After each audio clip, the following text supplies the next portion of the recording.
Greetings, hello, welcome to the stream. Thank you so much for being here. Thank you so much for coming along. It's another Camlann stream today, and it's hello. I'm here.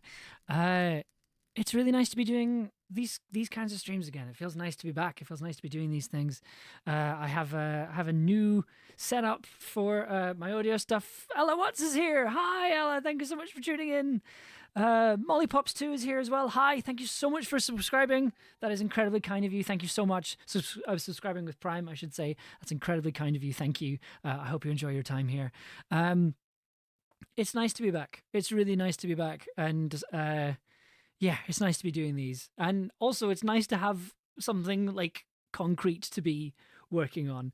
So the streams for the next wee while are going to mostly be Camlann. There's going to be the listen along streams, which are going to be on the Mondays when we release episodes, and then on the Mondays in between those, I'm going to be taking apart episodes and talking about how they were made. And then other than that, we've got these music streams, and then on top of that, there's also hopefully going to be some other stuff as well that I'm still figuring out, but we'll get there. But yeah, I've got a new setup which makes everything so much easier. I have a desk now that everything is just controlled through. It's the mixer I use for the live radio stuff. It's all connected in here. So like I can have, I've got a fader now. So rather than having to use a mouse, I can use a fader, which is so much better. That's so nice. That's so good. And I need to stop everything. There we go. And rather than having to do things with software that doesn't always work, I can just use a physical thing. That I feel so much better about. I listened to Camlann yesterday, and I'm now absorbing all Tin Can Audio podcasts. Oh, amazing! Oh, thank you very much. I hope you enjoy them. Some of them are now quite old. But thank you for listening to Camlann. I hope you enjoyed it, and I hope that these streams are also interesting. You're not here to talk about my audio setup. I recognize that. I'm stalling for time. Today we're going to be talking about Camlann. We're going to be talking about the score for episode 1 for Camlann, which is right here on this delightful screen. You loved it. Oh, fantastic. That is perfect. That's the best news to hear is that you loved it. Thank you for listening, and I hope you enjoy the rest of the series. So episode 1 only had 3 tracks, which for me is quite restrained, I think. And most of it was kind of comes out of the soundtrack, comes out of the song that Di is singing at the beginning of the episode, which is an old Welsh song called Tanin Llyn. Probably saying that wrong. I apologise to our all Welsh viewers and for our Welsh cast. for each episode where there's quite a few songs, old Welsh songs throughout the series, and whenever you hear a Welsh song, I use that as the basis for the soundtrack for that episode, which has been really exciting. It's been really challenging in a really unique way, and I'm going to talk a little bit about why. So we have more of an un than an in, but Neil Dillon. Oh, thank you. Good. Yay. It works. I'm very slowly trying to learn Welsh, and it's an interesting language. It's a fun language, and I'm really enjoying it. Yeah. So we've got three pieces of music. The first one is the campfire song, which you heard just now on the intro. There's this other piece of music here, which is kind of the big one, and that's the one that is in the chase scene with Turk Troith, the giant pig. And then we have another one which you hear in a scene with Di and Gawain, which is called Call of Arthur, and it's going to appear a bit more throughout the series. But before talking about these, I wanted to kind of first go into this project file over here, which is the original theme from Camlann. It's the main theme that you hear at the top of each episode, and It's so what's interesting about this theme is that I made it way back in like 2017, 2018 when Ella was first talking to me about Camlann, about making Camlann. And this was the track that I put together. And it sounds a little bit different from what you hear in the show because some of the plugins that I used on this when I initially made it, I don't actually own anymore or I don't use anymore. I don't have on my computer anymore. So I've had to replace them. Yeah, I wanted to, you can tell this is an old project file because I haven't color coordinated it. But I wanted to run through this and also talk a little bit about how this piece of music was made. Because I personally think it's a really good piece of music and I think it's worth talking about. And also this is for a long time, this is the only bit of Camlann that existed in audio form was this piece of music.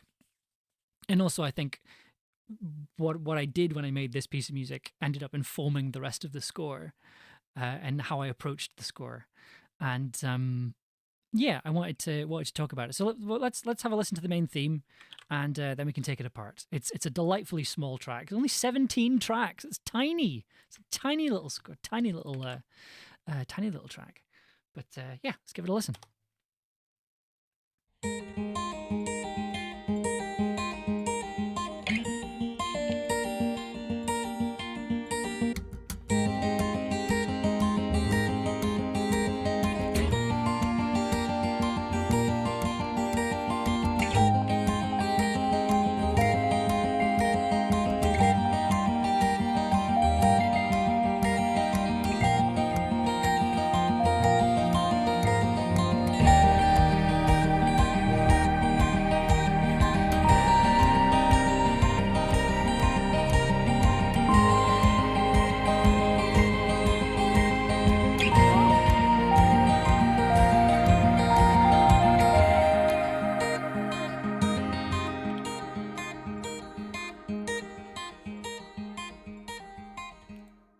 The theme gave me brain scratches in the best way possible. I love it when people say things like that because I totally get what you mean, and it makes me really happy that I'm able to induce that feeling in other people. Jaff and Dager, the main theme is so good, honestly iconic. Thank you so much, and thank you so much for being here. Thank you so much. Thank you for I know you followed like right as the stream started, so thank you for that. I really appreciate it. Thank you for sticking around. So the reason why I sort of went there is that I realized there was a track that I'd completely forgotten about that we'll talk about when we get there. So to give you like a tiny bit of background about where this track came from. So I said to Ella, like what kind of music do you want for the series? And Ella very diligently sent me a playlist. And I was going through the playlist, listening to a few things, and there's a song which I looked it up just before coming on the stream, called Soldier Poet King by the Oh Hellos. And I'm not going to play it on stream because it's because I'll get banished to the Shadow Realm. But I'm glad people get it. But the sort of the the sort of the starting riff of that, the intro to that, is a very sort of was what I would describe as sort of lollocking, quite bouncy guitar melody that I really liked. And I thought I love the melody, I love the rhythm of this, I love the way it kind of comes together, I love the tone of it. And that was what I used. The sort of the kind of underlying song that I used for inspiration was Soldier Poet King by the Oh Hellos. And I picked up my guitar, which this is recorded on a guitar. Again, I don't own anymore. I sold it for my newer one, which you hear on the new series. And came up with this little picking pattern.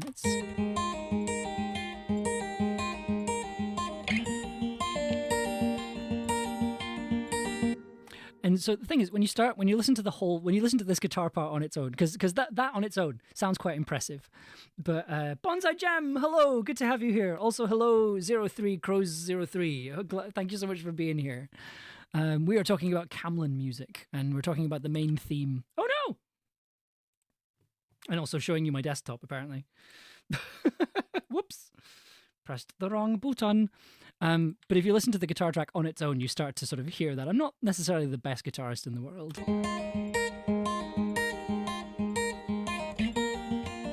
Start to, like, a couple of notes get lost.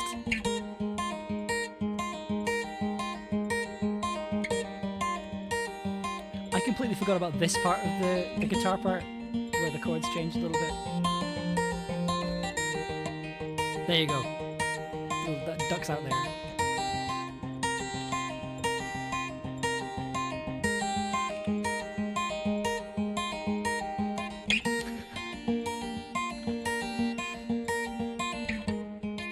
See that? You hear that there? Could have recorded another take, just decided not to. I was like, nah, it's fine, it works.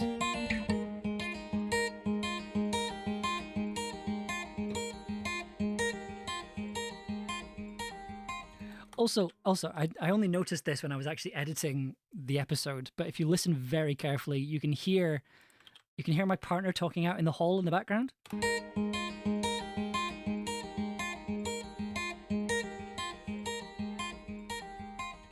You can hear people moving in the hall outside the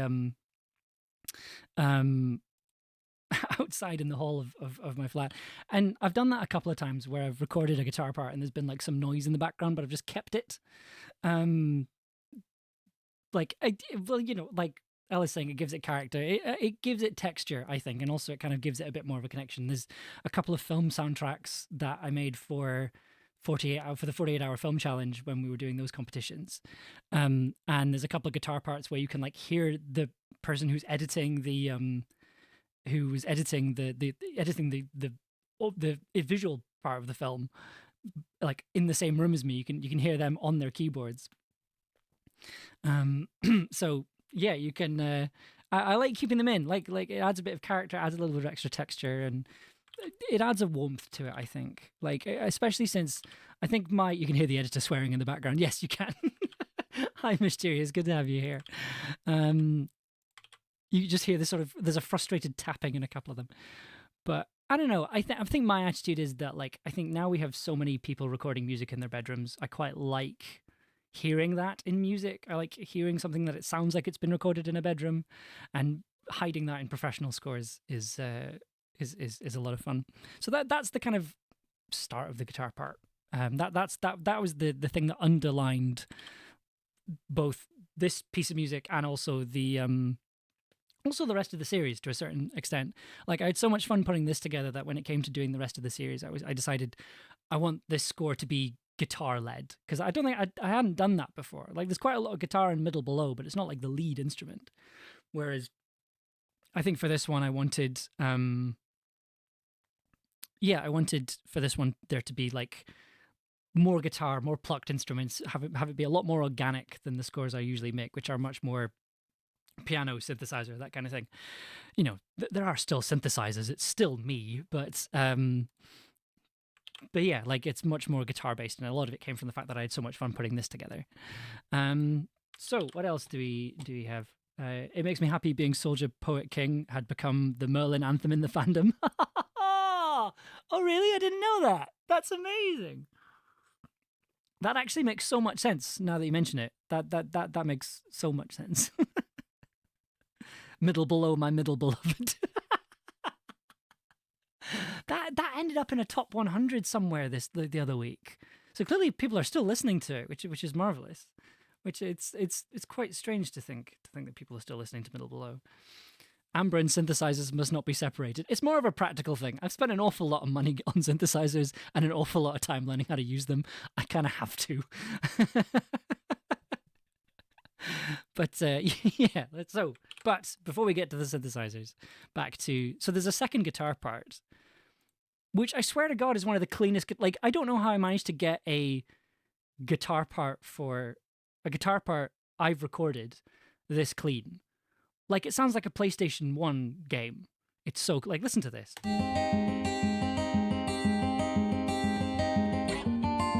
That's so clean.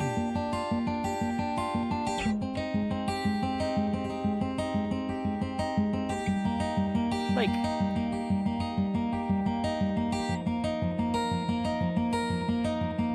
see, I'm listening to this and I'm hearing lots of, like, notes that I had forgotten about, which is that little extra note there. So if you have them together.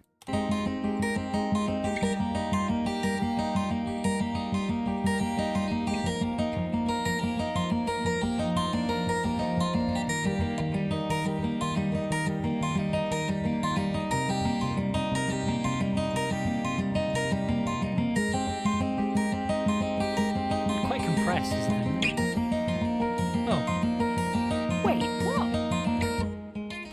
That's just EQ'd? That's all I did?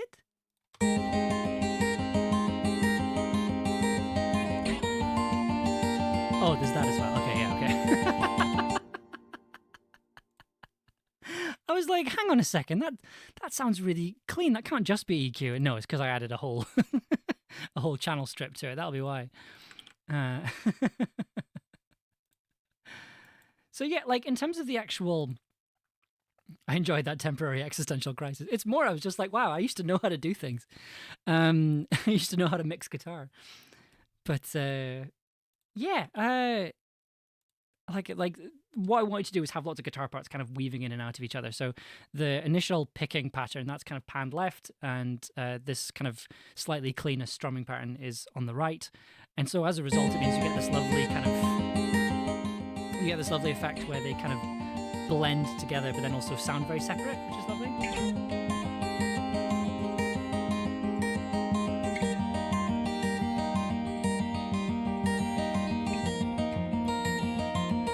It just sounds really nice. Another thing I added on the guitar that was kind of interesting was I added a percussion part. So, because the guitar pattern on its own,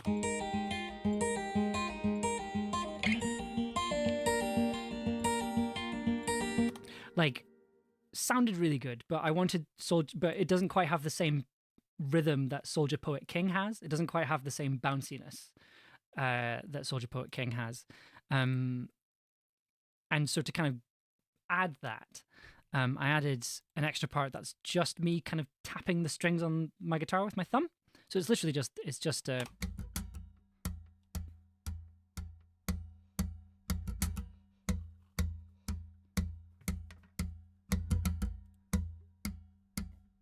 kind of a marching kind of rhythm on there. And then for the kind of, I'm sort of hitting it with my thumb and then scratching with the two fingers.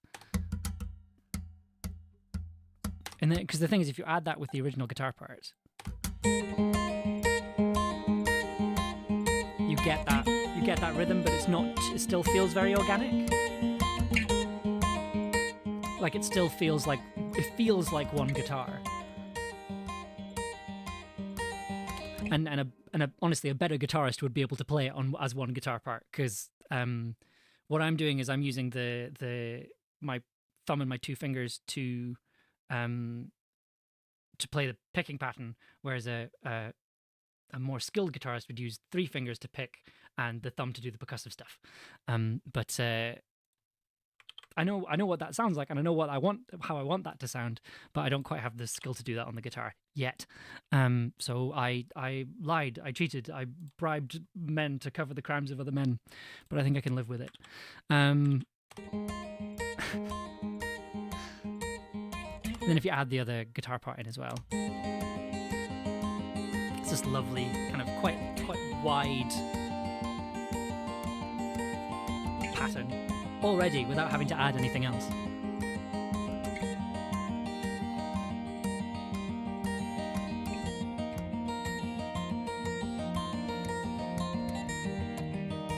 And then for the kind of main chorus, I added just some strums over here. So it's just a big kind of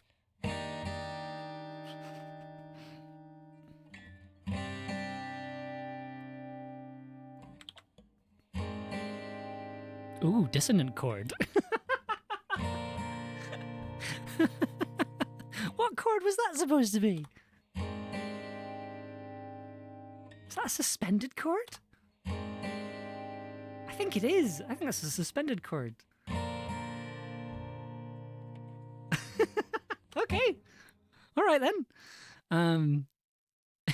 So when you get to the sort of big kind of chorusy bit, you kind of get this kind of effect.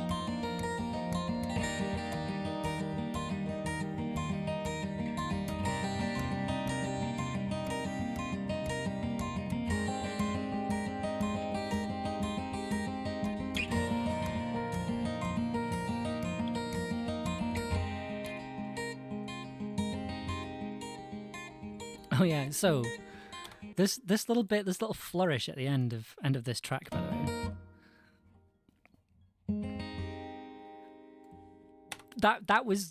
That's not really supposed to be in there. That was because this take had gone so well, and if you've been here before, you know that doesn't necessarily always happen when I hit record.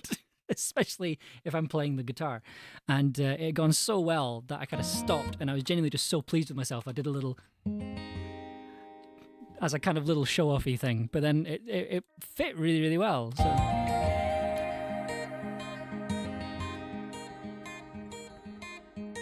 just kept it in there, and again, it just added a bit of extra texture, made it sound slightly more organic, and just brought a sort of sense of a little bit of extra joy into it.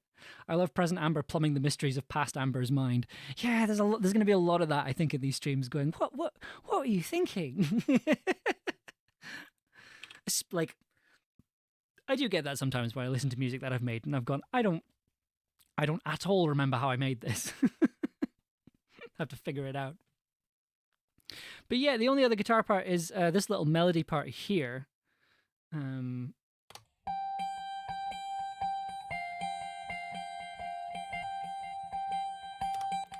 Would you ever consider putting up a tutorial video on how to play this at any point? Oh, absolutely, sure. I mean, like, I'm pretty sure the Camlann marketing manager, otherwise known as my wife, would love the opportunity for me to make a how-to video on how to play the Camlann theme on guitar. I think that'd be a splendid idea.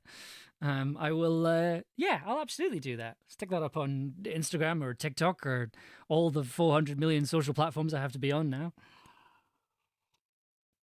Absolutely, yeah. I mean, it's really easy. Like in terms of the actual patterns of it, it's an acoustic guitar capo on the 3rd fret, and then it's an F shape mostly for the whole thing. It's great. I'll do a video. It's probably easier for me to do it in a video. But yeah, the only other guitar part is this little melody bit here.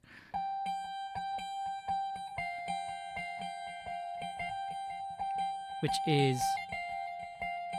is a guitar part which has been pitched up an octave, and then I've just added a whole load of delay on it. So I'll just turn the delay off for you.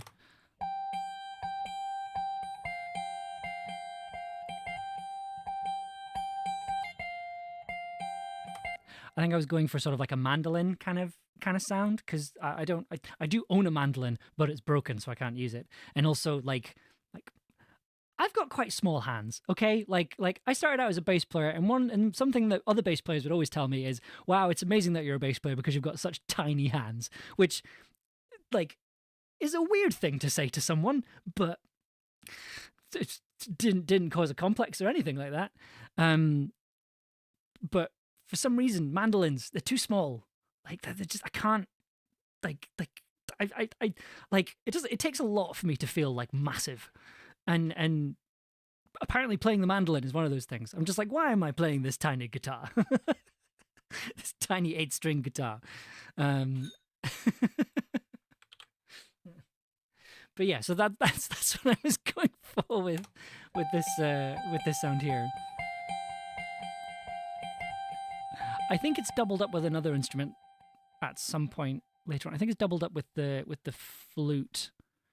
And I think there's a couple of other synths and things doubled up with it, but we'll get to that in a second. So if we just have the guitar parts on their own, you get this delightful.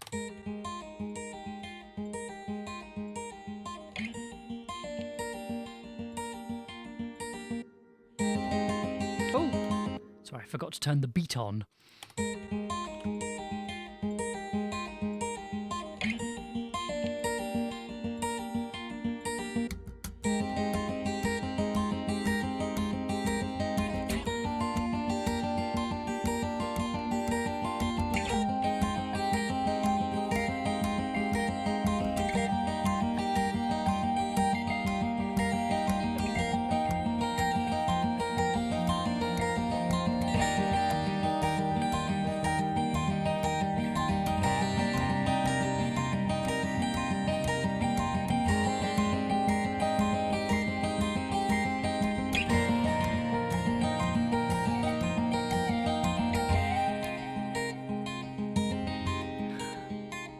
I do have to say the melody bit at the end is actually really, really lovely. I keep forgetting about it, so you can.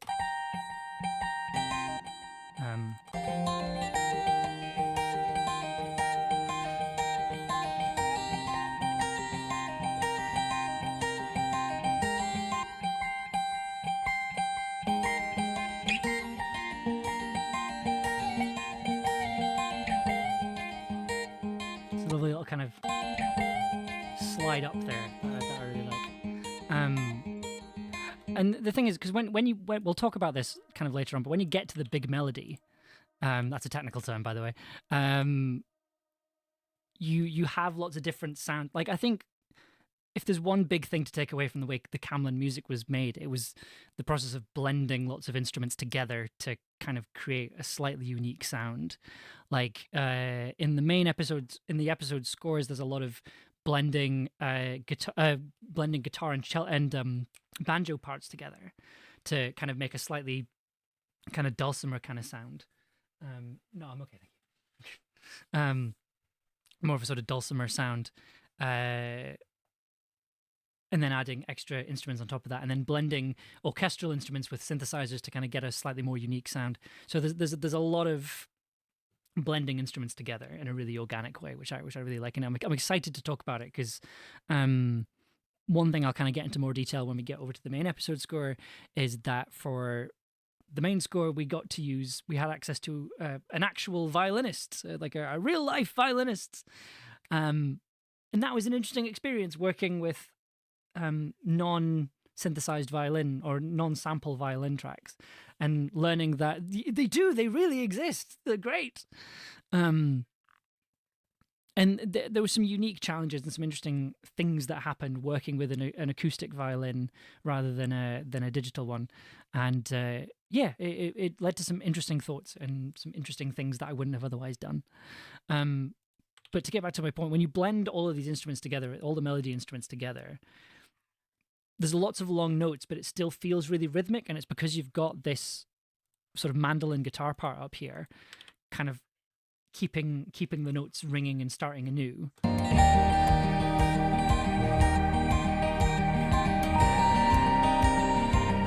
Just gives the melody a bit more motion.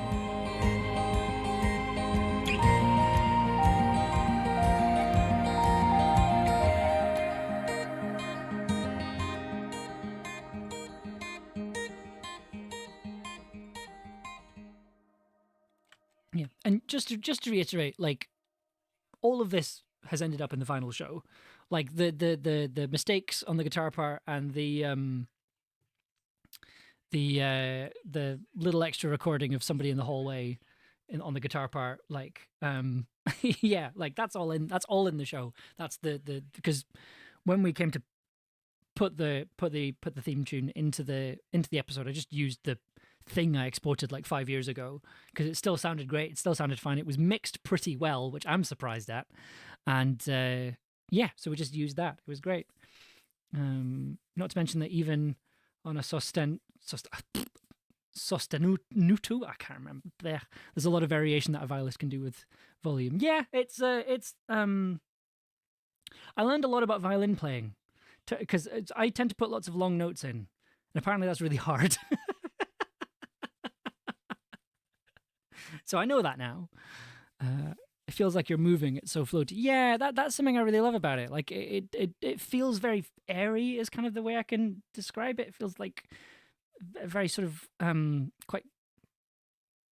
It feels like wind to me. There's a better way of describing it, but yeah, hearing it deconstructed and hearing it in the whole piece is so excellent. Good. I'm glad you're enjoying it. There's going to be much more of it for the rest of the stream. But I'm going to quickly run through everything else. So on top of, there's also a kick drum here, which is a Linn drum for some reason.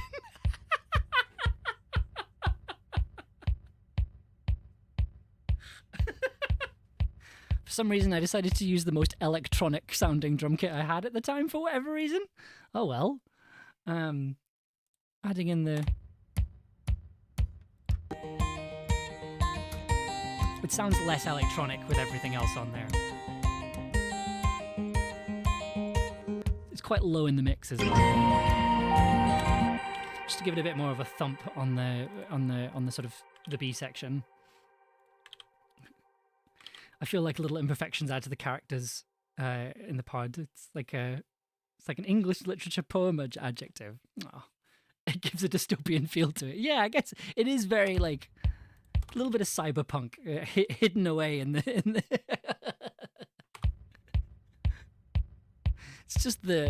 It's the start of Blue Monday.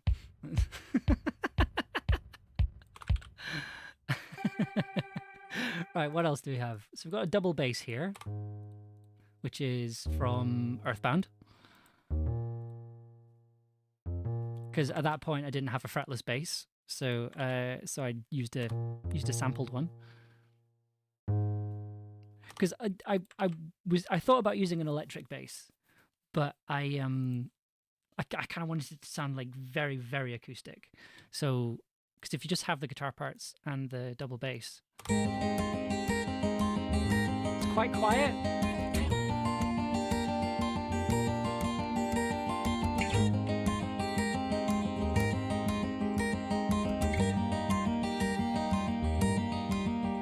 Quite quiet in the mix again, but it just adds a little bit of extra motion, which is kind of what you're kind of wanting, like for a theme tune that is so short.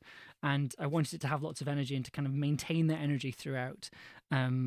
Just these little things, just kind of moving it forward. We also have a cello, just to kind of, it's a fairly basic cello part. Again, synthesized. Just following the chords.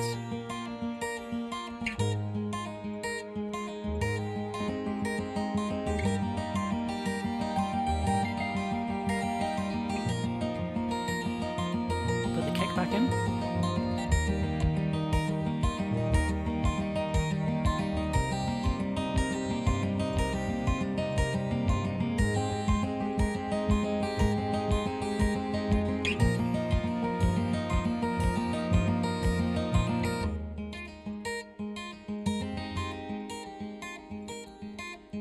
Something I love about coming back to old pieces of music or deconstructing music like this is that you get to kind of find other pieces of music hidden in it.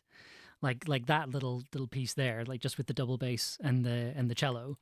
Yeah, I love taking apart music like this and kind of seeing if there's other ways of listening to it.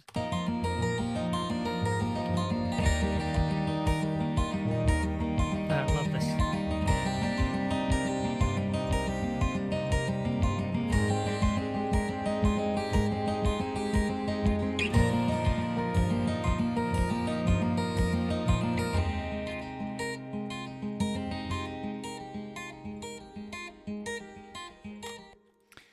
So there's a track down here called Synth Bass. I'm not 100% sure what it's doing. Let's have a listen. Ah, it's doing a bass part. Very low bass part.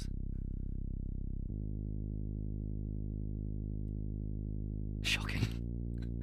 So this is a free plugin. It's based on the Roland SH01. It's one of the first synthesizer plugins I learned how to use properly, and it just because the synthesizer it's based on is very good at doing these lovely kind of warm bass sounds, right? These kind of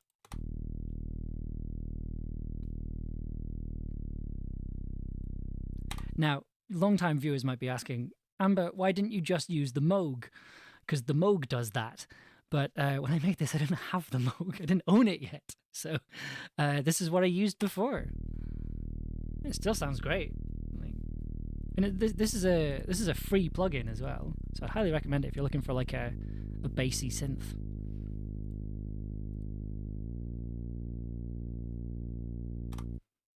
Yeah, so we've...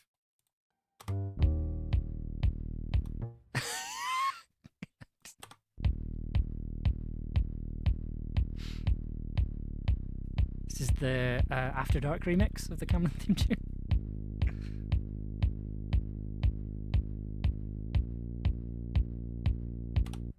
So again, like quite low in the mix, but if you sort of add the guitar part, my main guitar part back in, just adds a sort of sub bass, which if you're listening with headphones, you should be able to hear.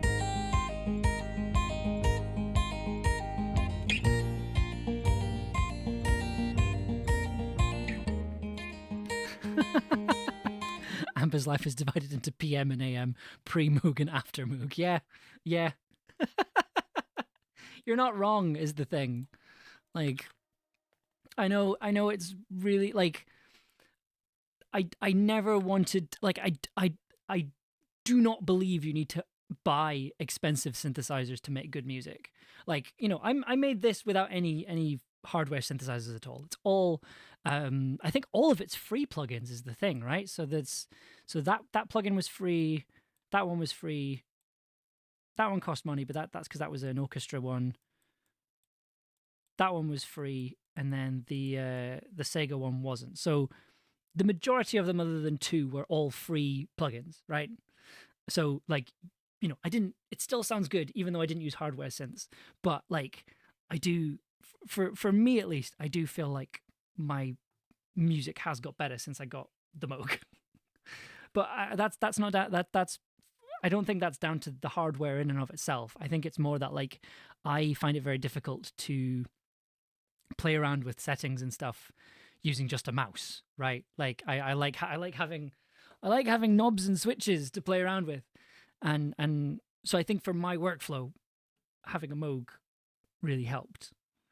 But I'm not gonna sit here and say you need to buy an expensive synthesizer to be a good musician, because you don't. For a long time, like I only started buying synthesizers like maybe a couple of years ago. Like I haven't had these for very long at all. And anything else I had other than that was like toy keyboards from the 80s that were like 20 quid on eBay. So, and I still managed to get jobs. I still managed to make music without them. So yeah, like this still sounds great. This and there the addiction started. Yeah, a little bit. I am currently about to buy another one. But that's another thing I learned about myself, is that like when I'm, you know, what I like, it made me realize what I look for in a synthesizer, right? Like I love the Moog and I love my Minilog up here, but I use the Moog a lot more, and I think that's because it has a very unique texture and sound, and I think that's what I look for. I look for unique textures and sounds, which this does have, but it's much more of a kind of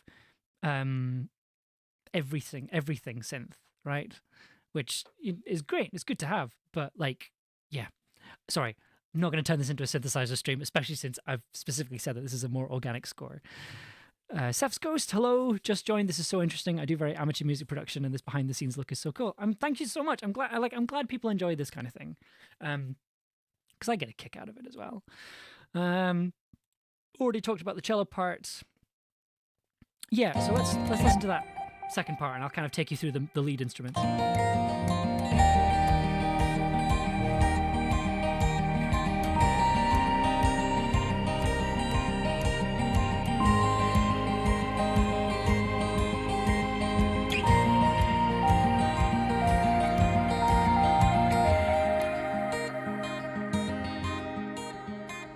Right, so I'm going to play that again, but I'm going to mute the guitar parts this time.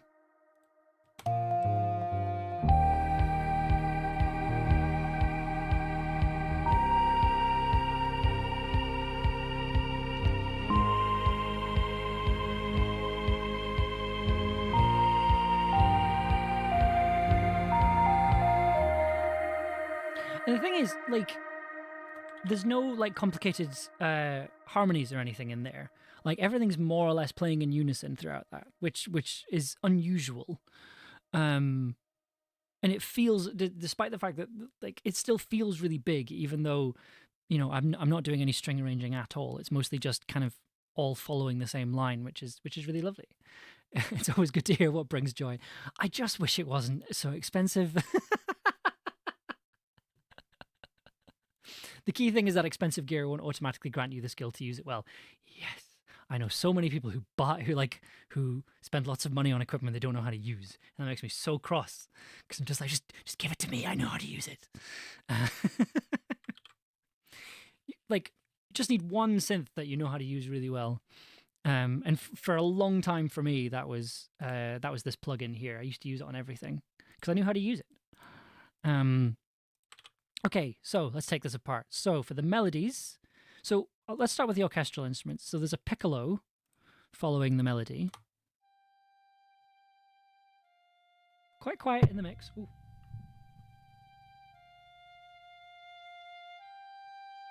Again, very simple.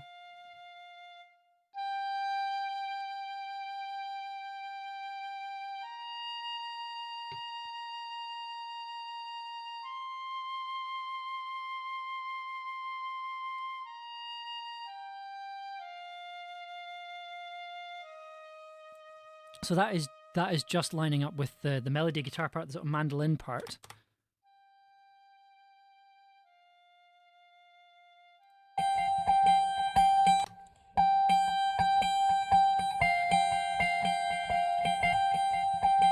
It's quite quiet in this opening bit.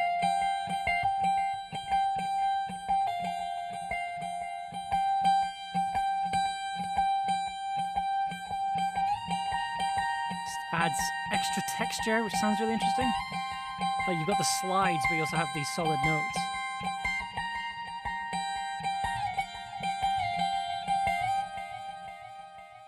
Which sounds really lovely. And then for the also following that melody is the Tin Can Audio signature Sega Bips, made by a Sega Mega Drive plugin over here, which I love. Has been, I think, on every single thing I've ever made for podcasting. And again, it's the standard thing. A little bit of processing, a little bit of delay on it.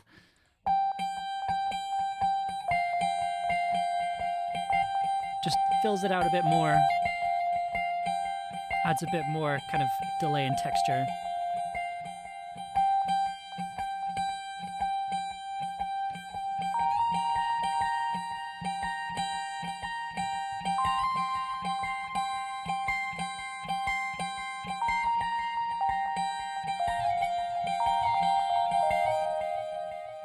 And then adding in a little bit of extra variation there.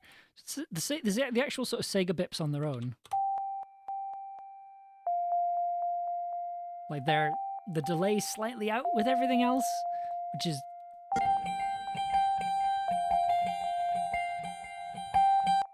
which I think is what helps with that kind of floaty feeling we were talking about earlier. I think it's just like you are sort of drifting in between time signatures, which is entirely accidental. We also have this really, really echoey synth here.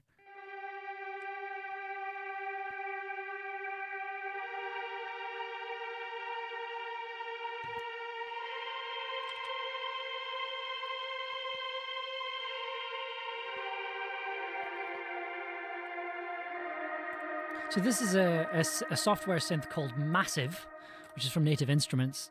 Disaster Piece uses it a lot on a lot of his soundtracks, or at least used to on a lot of his soundtracks. There's a wonderful video where he builds a track from scratch using just Massive, and it's amazing. Disaster Piece did the music for It Follows, Fez, and Hyper Light Drifter. Very, very big influence on the music of The Tower. And if you look in the top, the actual setting it's on is Tower Synth 1, because this is a synth sound that I designed for the Tower initially and then used it on this track as well. And it's a sort of very long, very big reverb, kind of designed to sort of be almost like a kind of organ sound. Very reverby, very big. The massive release on the notes.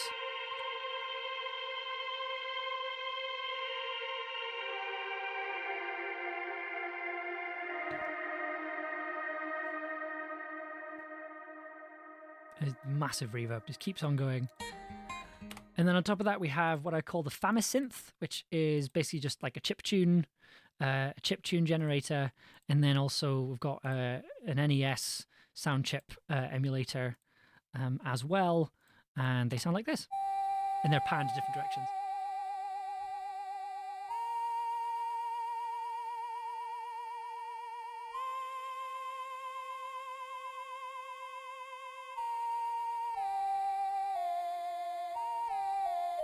There's a little bit of a slide on the NES, which I really like.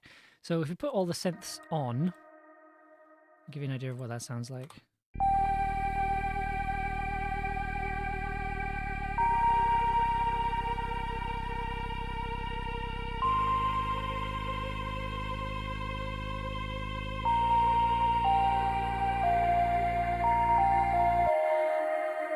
It's like, again, it's all sort of blended together.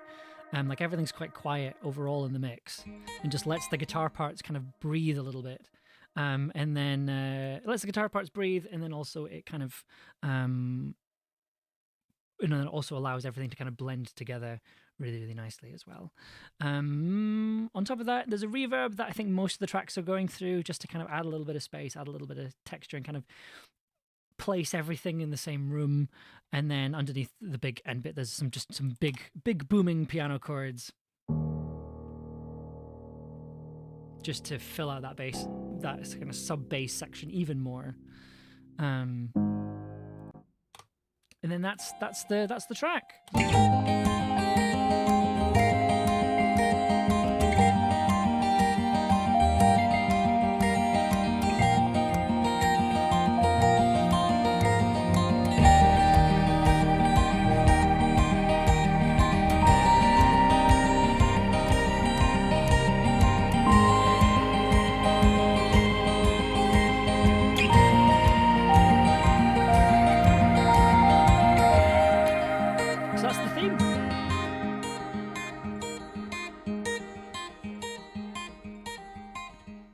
The main theme for Camlann.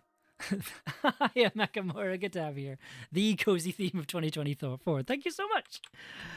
It has taken me an hour to do one minute long piece of music, and we have so much more to talk about. Okay, great. Okay, give me 2 seconds. I just need to swap over mini meters over here. Fantastic. Okay, so moving on over to the music that I made like a month ago. As I kind of said, I wanted to take the approach that I made when I was making the theme 4 or 5 years ago, and kind of go, right, well, I used the guitar there and I think it sounded amazing. Let's build a score that's guitar centric. And that's kind of what's happened, which I really love. I really love writing on guitar, and also one of the things I wanted to do this year was get better at playing the guitar. So it's worked out quite well for me. The way the music was made, for this episode at least was that the music, I wrote the music and exported it, put it in the episode, and then I managed to get the services of a violin player, who I'll talk about in a second, who then came in. We recorded violin parts, quite a few violin parts, which I'll talk about when we get there, and then re-exported the music, put it back on the episode, and then that was how that was done. So these tracks have changed quite a lot from when they were first written and recorded to what appears in the episode. Like, they've changed quite a lot just due to the sort of slightly fragmented way it was produced. So to just take like a couple of minutes just to shout out the fantastic violinist who helped me on these tracks. Alessa Catterall came on and very generously decided to donate some violin playing for the series, and it sounds great. It sounds amazing. Like, having somebody who understands their instrument, really understands their instrument, and is also a composer.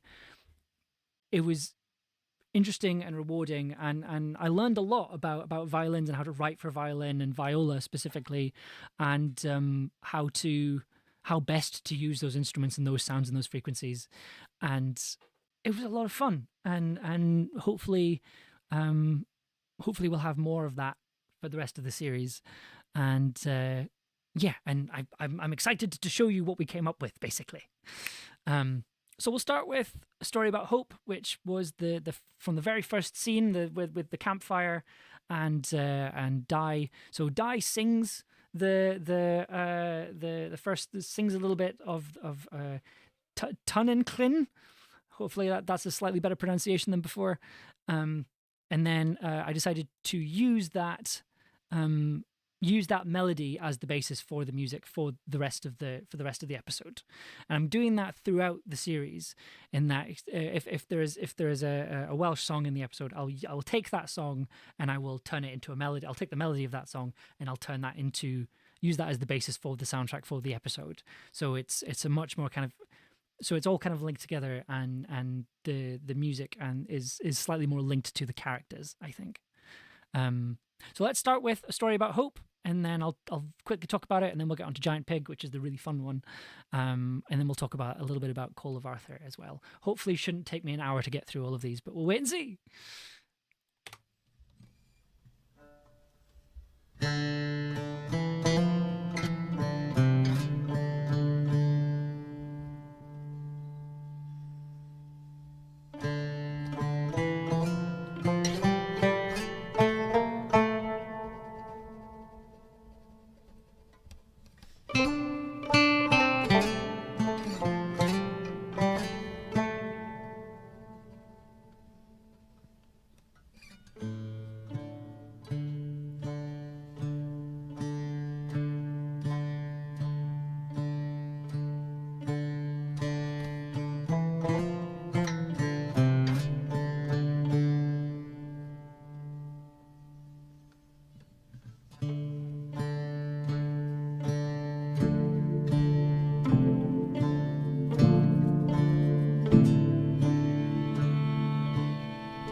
That's the opening piece of music. I'm like, ended up like, I don't know if you're a person that makes stuff, and if you've ever had this, but sometimes you just make something and you're like, oh damn, oh I did good, and that was the feeling I got from from making this piece. I'm like, Ella will be able to back you up on this. Where so I had I initially sent the piece of music over, and I'm like, this is the opening piece of music. I sent a piece of audio over, and then went, oh wait, no, I've added banjo now, and then I did that in as well. So there's been a lot of that, which has kind of been like, oh wait, no, I've added something else. Oh wait, no, I've added something else. Oh no, I've added this now as well. And yeah, it took editing the episode, actually making the episode to stop. I'm a genius. It's less I'm a genius. It's more like, oh, I'm actually quite good at this. Banjos make everything better. Amber's been like an excited cook inventing recipes while scoring this. I think just making the series in general, like I got to do. I'll talk a bit more about this on Monday when I take apart the episode. But I was allowed far too much freedom on this series to like just try stuff. Like there was a couple of times where we'd finish recording something, and then I'd kind of go, ooh, can we just do it one more time? I want to try something. And most of the time it worked. There were a couple of things that I was vetoed on. There's a couple of there at one point I wanted to get all the actors in a car and like record them in a car, and I was vetoed on that, which turned out to be the right decision. And then yeah, there was one other thing, and I can't remember what it was, but it involved the actors being outside. And I think Ross went, "No, we're not doing that." Which, to be fair, that was the sensible thing. It worked out okay in the end. R.I.P. the car plan. Yeah, it was like we came up with a different version of the car plan, which I'll talk about when we get there. Just want to record in a car. I don't know why. Banjos are perfection. So like I really love my banjo. I love my banjo very much. However, recording with it is a pain in the butthole because it refuses to. If you've seen me play banjo on stream, you'll know that it refuses to stay in tune. Like it takes maybe about 5 minutes to tune it, and then it's in tune for 1 minute, and then it's out. I get one take, and then it's out of tune again. All of it's out of tune, and I have to start again from scratch. It's very frustrating. But I managed to wrangle it to get it to work for this track. It's lovely to hear that it gave you so much creative energy. It did. I've kind of I think I was talking to Ella about this, that like before we made Camlann, I was very much just like, well, I don't really know what to do next, like where to go, what to move, and what the best way is to kind of keep moving forward. And then Camlann comes along, and Camlann is massive in terms of its design, and it's been a challenge, and it's been a challenge, but in a really good challenge in all aspects of the recording. Like for the recording, we had to get like 8 to 10 people in here, and which, you know, you can't see it, but it's a tiny room. Like it may look small in the corner of your screen, but it's almost as small in real life. And that was really kind of fun figuring that out, and then figuring out how we were going to record this kind of ensemble piece. And I bought a new microphone and had to figure out how to use the new microphone, which was exciting. And then there's the editing process and the scoring process, and it's all been really interesting and really fun. Got that big pig level design. Yeah. Oh, we'll get there. We will get there with the big pig. I'll talk about it a little bit today, but mostly on Monday, I'm going to be spending most of the episode talking about big pig sound design. It was a lot of fun. Very challenging, but a lot of fun. I escaped the work dinner. What did I miss? Hi, Lou. How's it going? We're just about to talk about a story about hope, which is the first piece of music you hear in the episode. The only thing you've missed is we kind of took apart the theme tune, and we're just about to talk about banjos, which is good. So we'll start at the top and work our way down, shall we? So for the guitar part, this is the guitar part, and this is the genesis, the underlying skeleton of the track.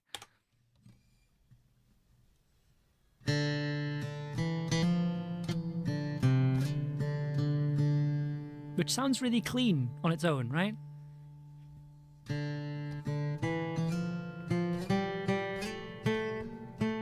It sounds really good, but it sounds quite clean.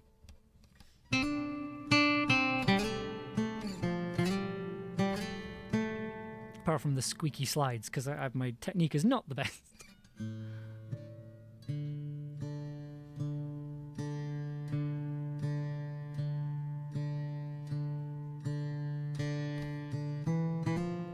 Yes, you did.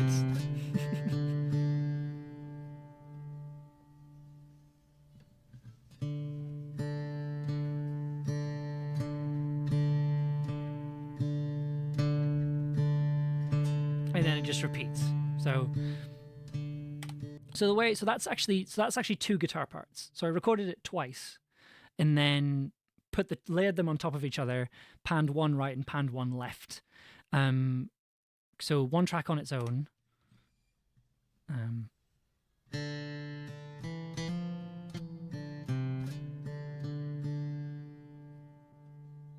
Whereas if you layer the other track on top of it, which is it's a different take, so it's not just copied and then layered on top. It's a different take of the same part.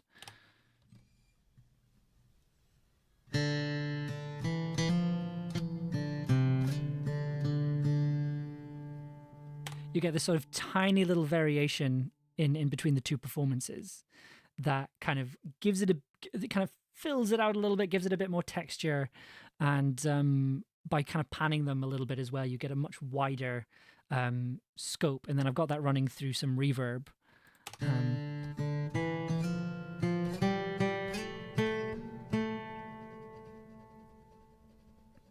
So yeah, I think this is a track I got from Queen, I think, of all places. Bon Iver does it with Holocene, and what they do is they have two guitar parts playing the same track, but they're picked slightly differently, and then the panning changes, and then they swap sides, and then they swap back, and it's a sort of slightly kind of airy hypnotic effect that I really, really love. I haven't done that here, but I have done it in other tracks for the series. For when we get there.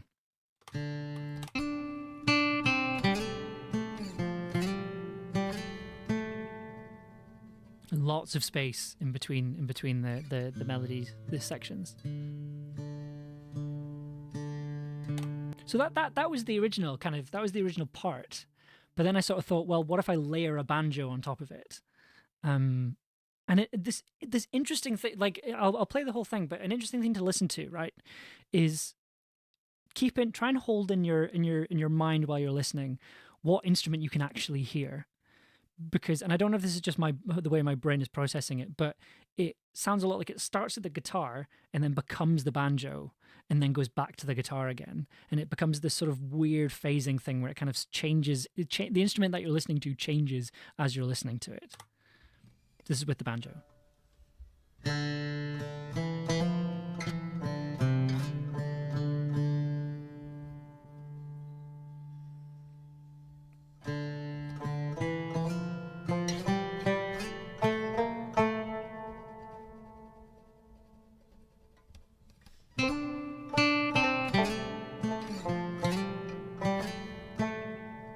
See what I mean? There's that kind of interesting phase between the three instruments.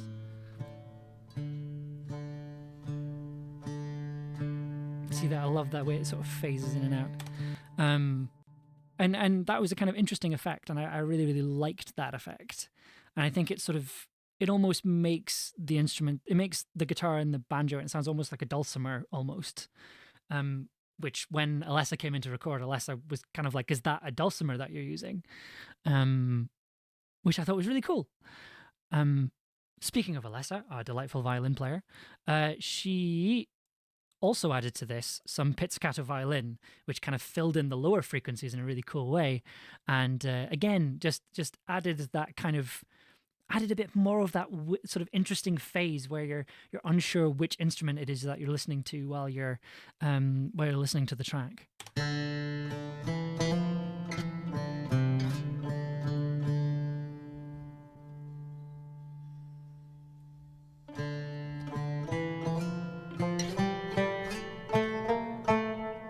See what I mean? Just adds that extra pluck, which is really lovely.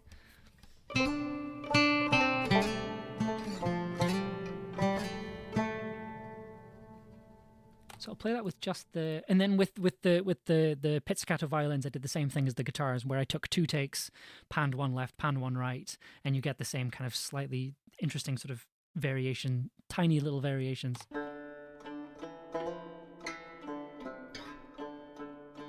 Curiously Appalachian. I'll take that.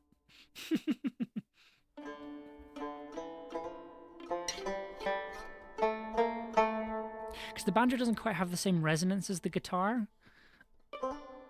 and the violin has no resonance at all.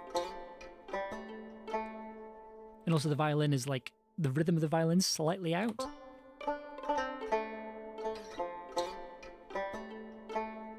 And then for these bits here, the violin part changes.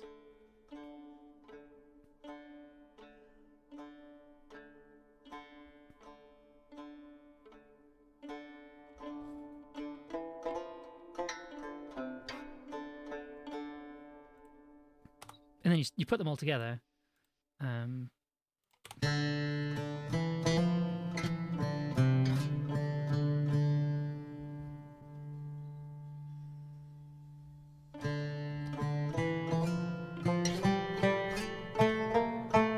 So you've got quite a full stereo field.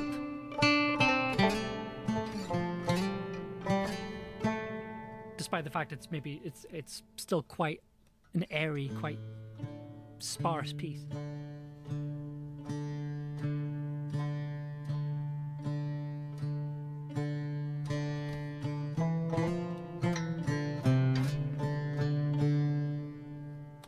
That last bit makes me think of Me and My True Love. Yeah, I can get that. The sort of, yeah. I think something that I definitely realized when I was making the soundtrack is that there's a lot of sort of what I would describe as ambient Scottish music influence. Because I don't have any kind of traditional music background at all. I love Scottish traditional music, but I don't have I don't have the kind of formal training or education in it at all. So this is all basically, just from learning little idiosyncrasies of Scottish music, things like the Scotch snap and things, which I'll kind of get a little bit in the next track. And but I don't have a traditional music background, and it's why having Alessa come on was really good, because Alessa comes from a more traditional Scottish music background, and it was good to know that I was able to, at the very least, kind of pull off the vibe of Scottish traditional music. I think when I aim for traditional music or folk music, I land on Mike Oldfield, which is not bad. It's not bad in and of itself, but it's not quite what I'm going for. So, yeah. I didn't know what a Scotch snap was until someone in the Eel chorus, who has actual music training, told me that's what I'd done. I'm not sure I could describe it. It's a very it's a dotted rhythm. I think you can kind of hear it here.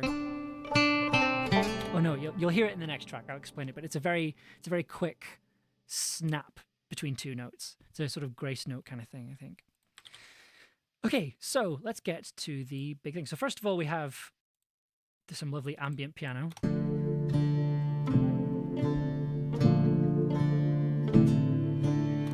Is that the... So, interestingly enough, if you listen to these chords,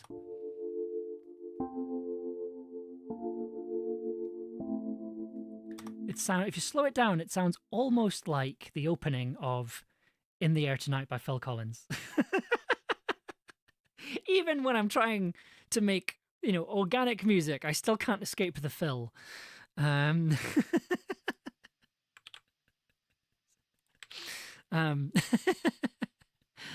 So first of all, we have a synthesized cello part, just quite simple.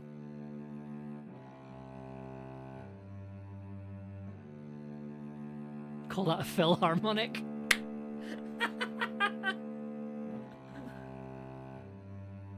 So the guitar parts don't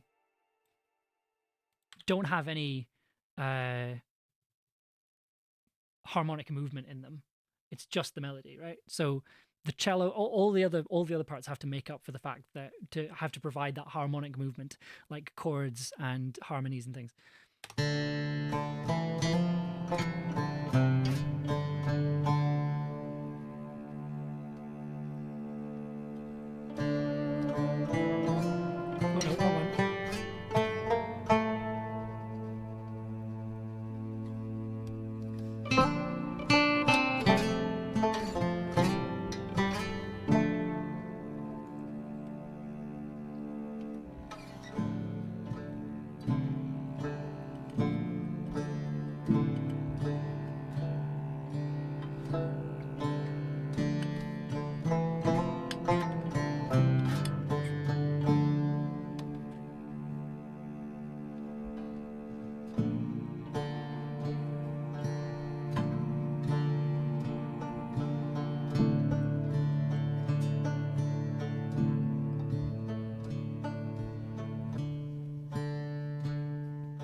So the cello and the piano, there's some just basic piano chords in there as well.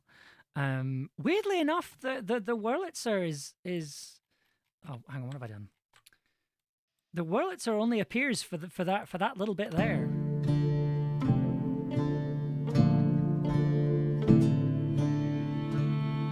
Yeah, so it only appears for that like tiny little section, and it's the same. Yeah, it's the same. It's the same one I use for the tower. So I think clearly that was like, okay, this is clearly just to let you know it's me, apparently. Then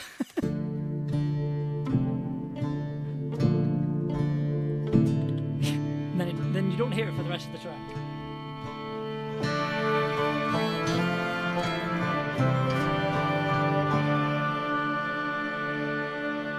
So for the B section, most of these tracks are just doubling up the melody, right? So let's see. So we've got the guitars playing the melody. We've got an oboe and a flute, which is really fun.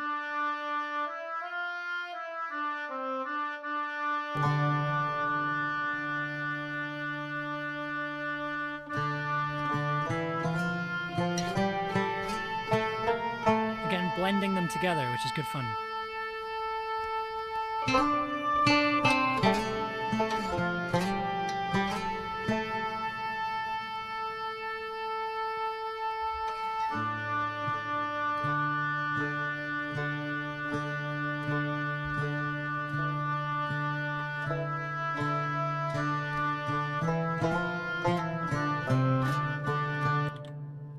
My kingdom for a nice sounding oboe. I mean, the one on this pack, which I don't know if you can get it anymore, is the problem. The Hallion Sonic SE3, Symphony Orchestra 3, and it has some really nice woodwinds. The strings are passable, but if you're just wanting something just underneath stuff, like, it's perfect. Like, what I really love is that what I found is if you have one acoustic instrument in like a string section, so in this case it was a violin, it makes everything else sound much more real. Just because you've got that one, you have the authority of that one acoustic instrument. So yeah, I think this cost me like £100. Oh God, did I buy? I genuinely might have bought this 10 years ago. That's it. Just not going to think about that. Okay. So what else do we have for the melodies? We have.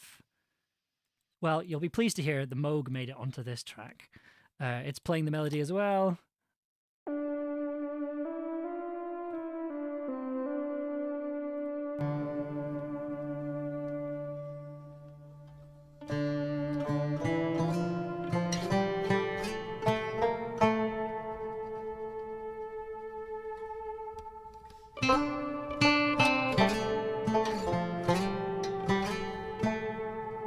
It's more to kind of fill out the space left by the guitar, and then also I doubled that up with the tower synth from the main theme that I basically went in and found it again.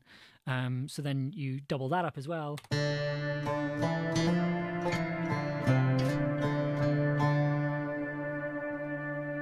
The Moog's doing something quite interesting there, because if you listen to the massive, it's called massive. I'm calling it the massive synth, but it is massive. It's called massive. Look, it's called massive. I'm not making that up. It's quite messy on its own just because there's so much reverb.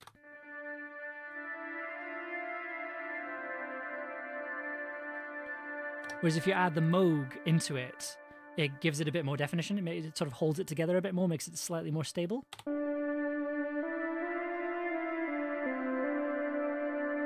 Valhalla Supermassive Affectionate. I do need to get new reverbs.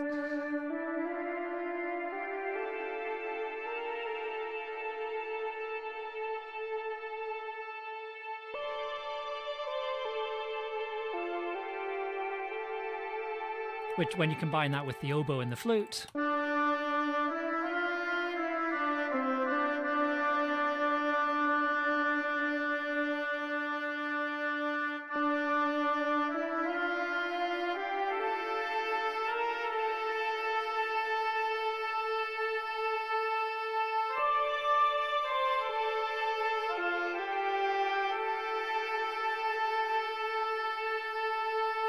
I don't think that's a Scotch snap there.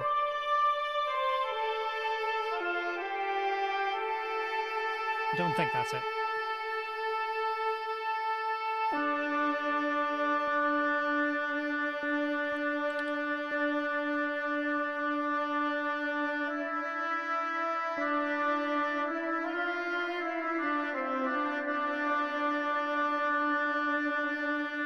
So again, you've got that lovely blend of acoustic and electronic sounds all coming together, and then that is augmented as well by the violin parts. So let's see if I can find them. I believe it's this one. So there's, first of all, there's a viola part that Alessa recorded.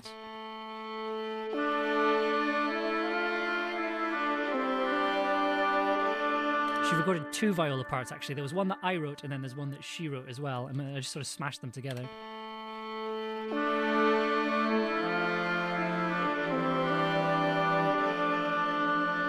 the piano in there as well, just to give it a bit more movement.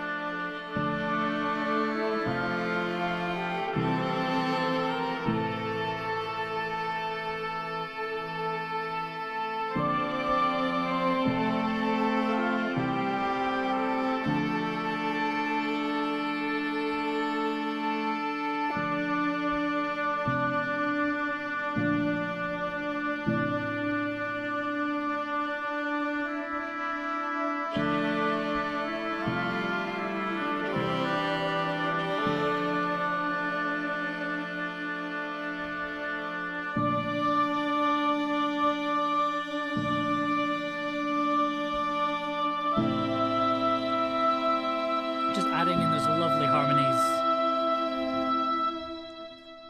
just really filling out the space, which I really appreciated and I really loved. And then also she recorded a lead violin part as well, which just, oh man, I cannot get over how pretty this lead violin part sounds.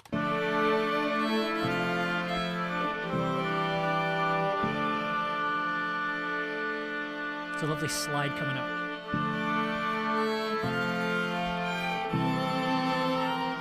This bit here.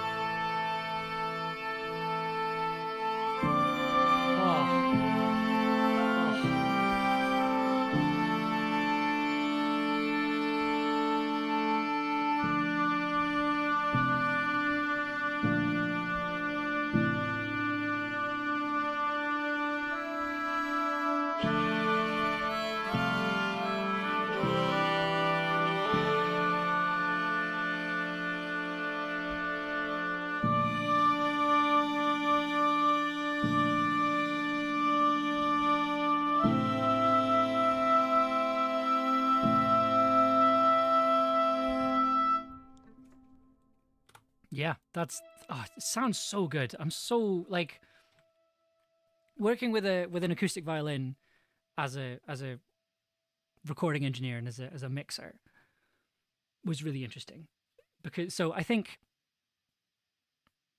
if you're only used to using electronic instruments or electronic recreations of instruments, I think it can be frustrating to try and work with the real thing.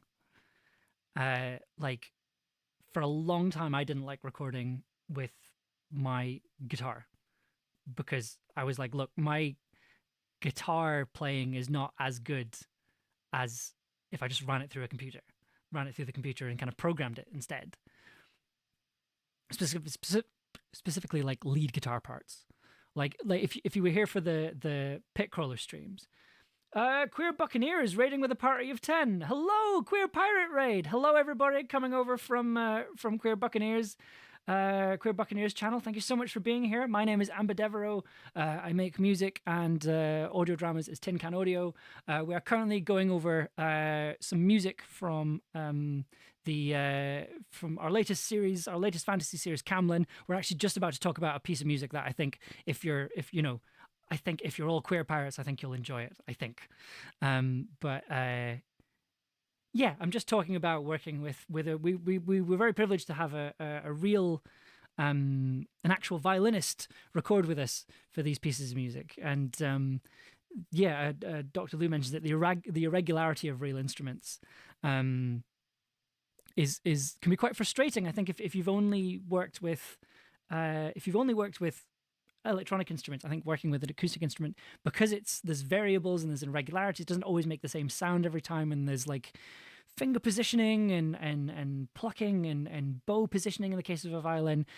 It can be quite frustrating to work with, and also like the volumes go all over the place, especially with the violin. But I think the only what I ended up doing was just kind of embracing the imperfection of it, and then it meant that you have this beautiful kind of acoustic, very organic sounding track underneath everything.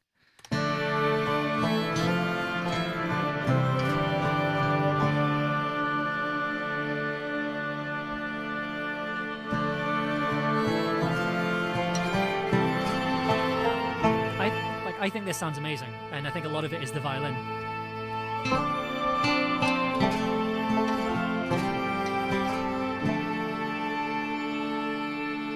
And again, there's that blend of instruments kind of crossing over each other, and so you're not 100% sure what's taking up the majority of your attention.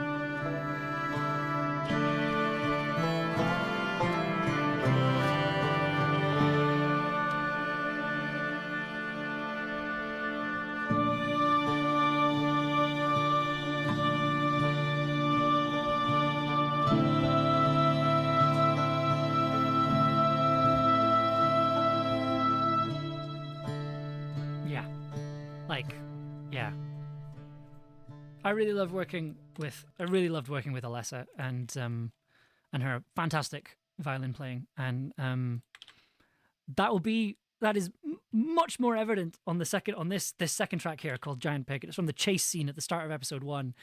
Oh, I had so much fun. Chat with this track. Oh, I did many takes when I played the Descant recorder for my theme and piled on the reverb. And only resorted to a real recorder because the VSTs just didn't sound right. Yeah, I absolutely understand what you mean. I'm like that with bass guitar plugins. I'm very much like, no, I'll just play the bass part myself. Yeah, okay. Time for a chase track. This one's a bit louder, so I might just turn it down just a little bit. But it's the same melody, just done in a different way.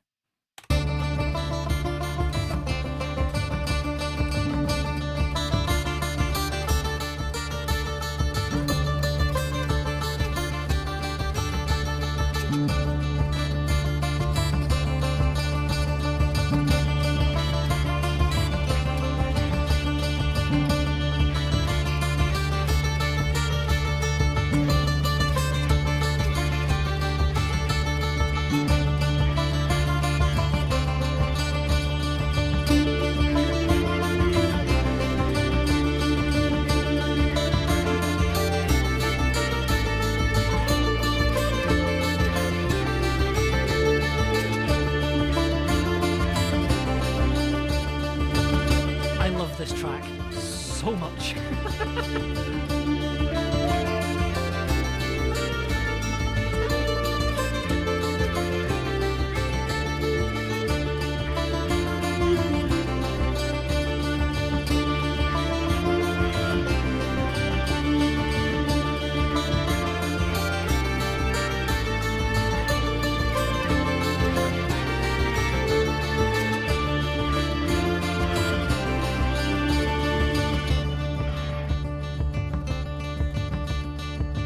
I like to think there's a bit more of a Scottish influence in this one in particular.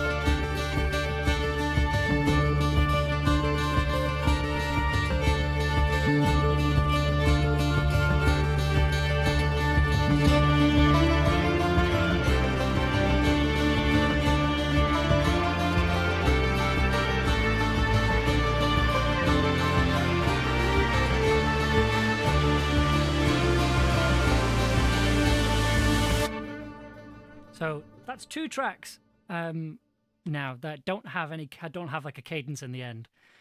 This will be a theme.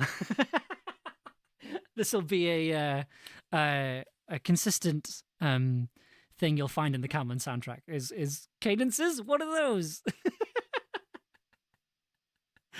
Valerie North says, I finally got an electric upright bass in the New Year sales. Having the live instrument available to play into my audio interface makes all the difference. Oh, I am very tempted to get an electric upright. I've never played an upright before. This is the thing. Like I've got a fretless bass, and I've got a fretless bass, and I did have an acoustic, but I gave it away to Ollie. And I've got actually, sorry. I had an acoustic bass that I gave to Ollie, and then in return, Ollie gave me a semi-acoustic. So, yeah. So it's I've always been very tempted by an upright, but I mean, I don't really have the space for them. But like, it's very tempting. I do love an upright. Enrich Cat Possum, hello. That was so beautiful. Thank you. I'm so glad you enjoyed it. Hello, Murmur UK. Key smashing in chat accidentally. It's all right. I thought you were just calling me a G. I remember this illicit guitar swap. It was difficult to hide under our coats.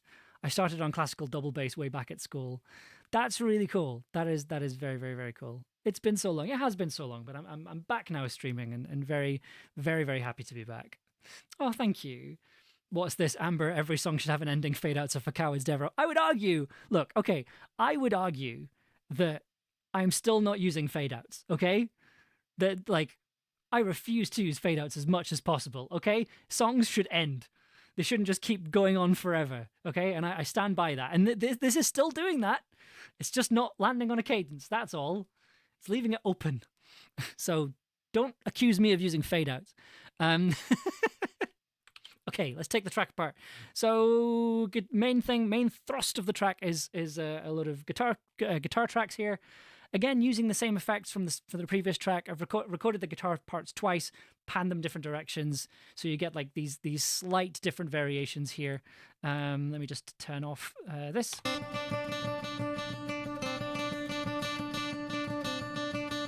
And the thing is, because it's such a quick track, you can hear the variations a lot more.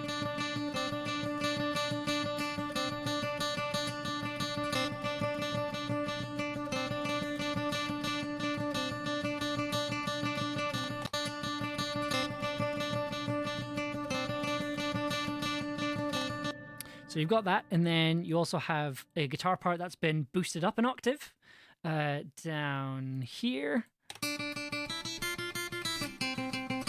Oh no, it's not boosted up by an octave, I beg your pardon.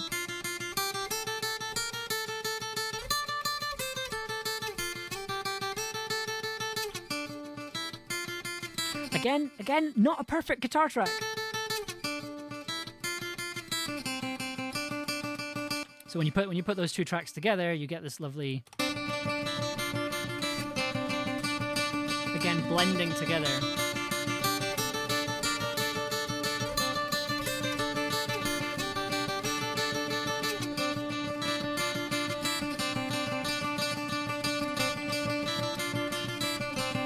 And then on top of that, we added a banjo.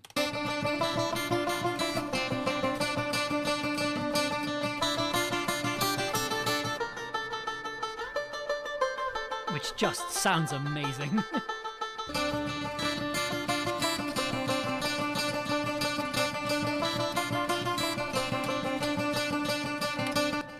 Which sounds great. And then kind of under that we have our good old favorite, beautiful, wonderful, wonderful thing, the Moog grandmother.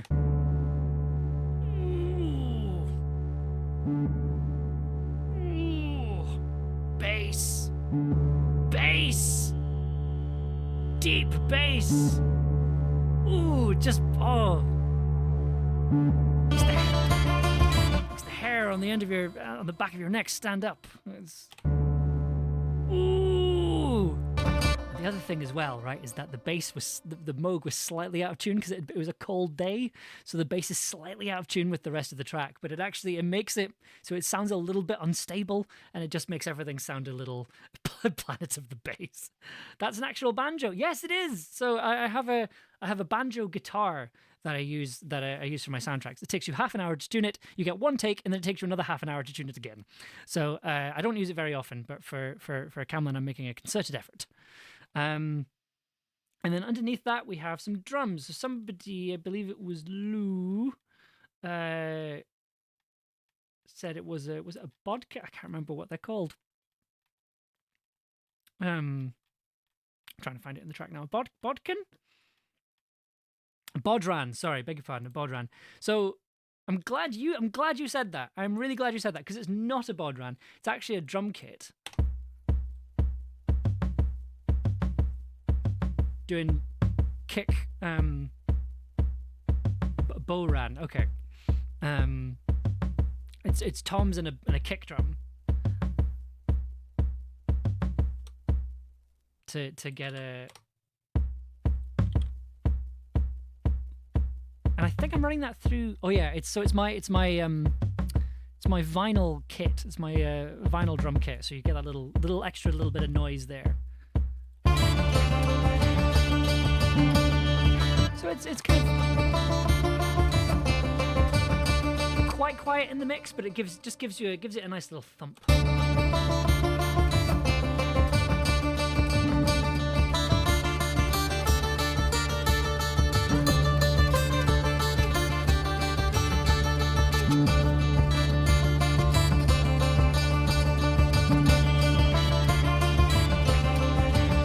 So what you're hearing there is a violin part running through some distortion pedals. Because when we were recording it, so that wasn't planned to be in the track. What's in the original track is this part here, which is me on the monologue.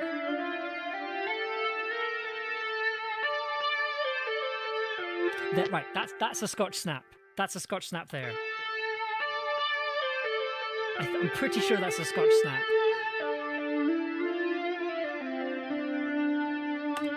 Like I had a lot of fun playing around with the rhythm of this melody, because the first one was in simple time. This is in compound time, and it's much faster. So trying to fit them in was a lot of fun. But basically, Alessa heard this track.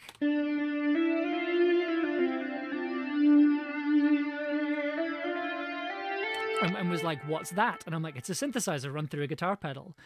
And Alessa went, could we do that with a violin? And so we got this amazing, just incredible sounding part down here. Oof.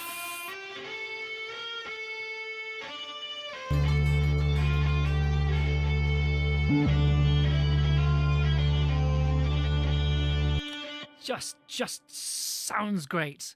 And then later on, when we add all the synth parts together, when we add the synth and the distorted violin,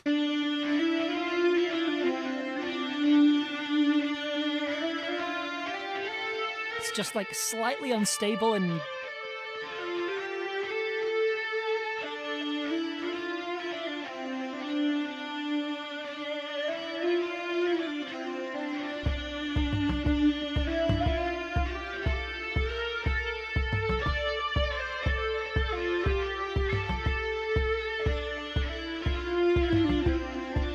sounds.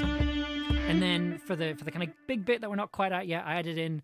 We recorded the melody on the violin in 2 different octaves. So then we added in the high octave when we kind of got to the end bit for the kind of big bit, the big build up in the middle.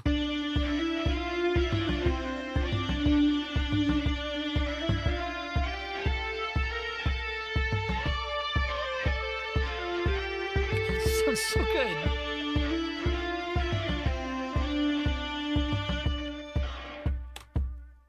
Yeah, so had a lot of fun putting that part in there. And then so the length of this track is weird. And the reason why the length of the track is weird is that it was basically, I needed to compose it to fit the scene, right? So I had the vocal stuff lined up, I had the sound design in there, and then I sort of measured how much time I needed, and then also like how much time there was between each section, and kind of cut it up into bits, and then I built the track around that. So it's why sections are repeated and nothing really changes at some points, and why like the kind of bit in the middle goes on for maybe slightly too long. If you're just listening to it on its own, it's because it has that added context of being made for a scene in an audio drama. So.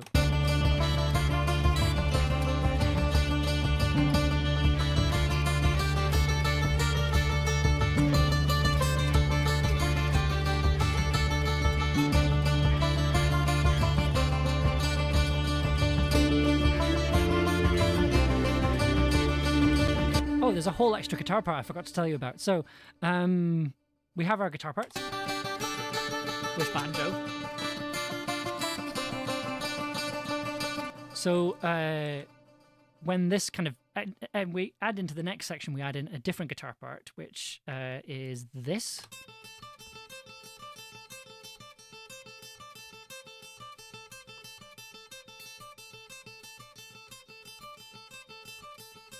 Again, recorded twice and then panned in two different directions. So you get this kind of hammer-on picking, which when you combine it with the rest of the guitar track,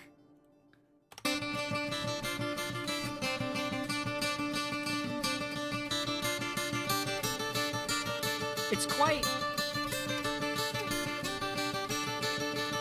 quiet in the mix, but it just adds a little bit of extra texture and a little bit of extra dynamics and harmonies and things to the part. And also that's doubled up with a synth part down here, which is the Tin Can Audio patent pending Sega Mega Drive blips, which sound like, turn everything else off. Yep, which on their own sound like this.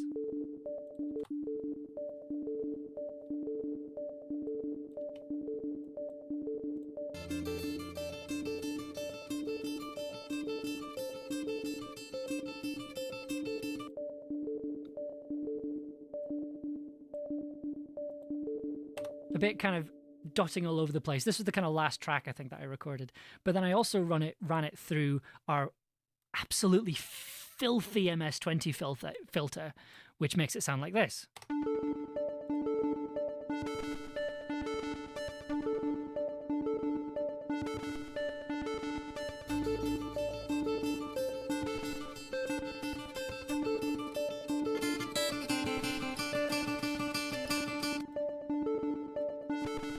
Again, just adding a bit more to these distorted tracks here, just to add a little bit more kind of unstable energy to the track. And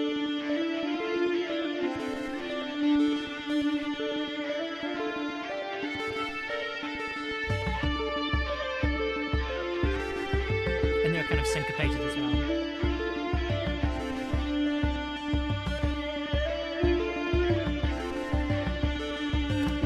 So just adding in lots of random extra distorted sounds that you get to hear. And then also at this part I bring in our good friend the Wurlitzer, playing the Phil Collins chords.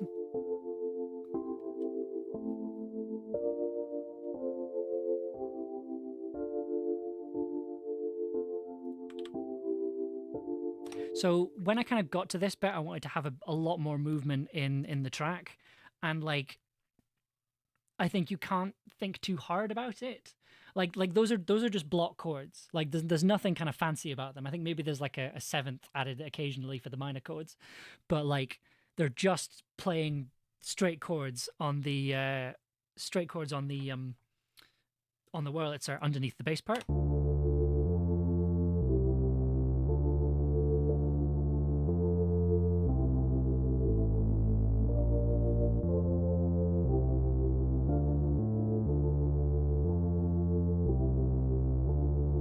Because there's so much else going on in the track, you don't want to like crowd it with lots of different harmonies and instruments and complex interweavings and counterpoints and things, like, because you don't have the time and you don't have the space for it. So that's kind of why these piano parts are quite simple. And also the string parts, when they do come in, are also incredibly simple. All the strings are playing the exact same part because there was no space to put anything else. Like we've got so much going on with all the guitar parts up here at this point. So because you've like before you've got anything else, you've got this.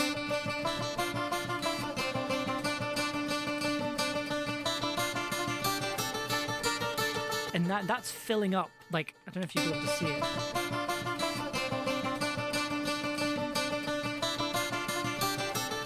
Yeah, you can't quite see it on any of the scopes down here, but like it's filling up a lot of the center frequencies of the mix. So all you have at that point is low frequencies underneath it and really high frequencies above it. And the high frequencies are being taken up by the violin, mostly violin and the synths. And with the low frequencies, you have the bass parts just really filling in that bottom end. So where are you going to put complicated string arrangements in that? So it meant that everything was very simple. Everything was mostly following the main kind of harmonic motion of the chords. It was mostly root notes, no thirds, no fifths, and nothing like that. It was mostly just following root notes, just to keep everything on track. Well, just so there was like a solid bass underneath the track while everything else kind of flew around it. And I think you can really hear that when the track really kind of kicks into gear.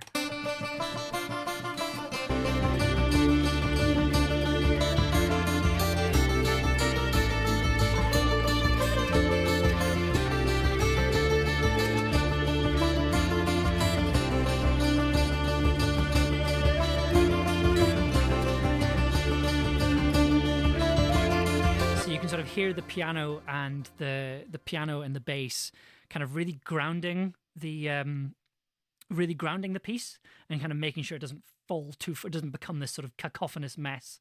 Everything is still, there's a very strong, like, this is the harmony that everyone is following. This is the progression that we are all moving along.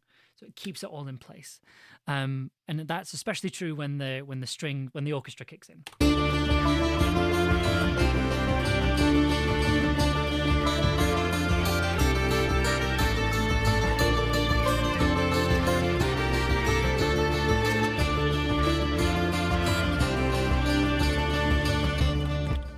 So again, we've got the cello, we've got an oboe, we've got a flute, and then we've got a lesser with 2 viola parts. Again, same viola part recorded twice panned. So just to fill out a bit more. If you play them together.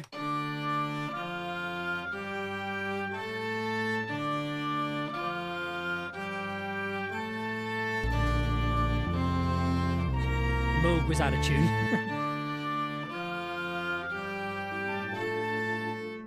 So again, they're all playing the same notes. There's no harmony there. There's no chordal motion, nothing like that. It's all, it's all just the bass notes. So it just keeps everything grounded. And it means that everything stays quite sharp, everything still punches. And then there's also a sense of building as well on top of that. So for big pieces of music like this, it can be very complicated. It can be very easy to try and make them as complex and as wild as possible to basically try and make a fugue. But a lot of the time, you need to have one instrument that's really pulling the audience along, and then everything else is just making sure that the listener is comfortable and that they don't feel like they're getting lost, that they can still hold on and not fall away from it. And that's kind of what all these string parts are doing.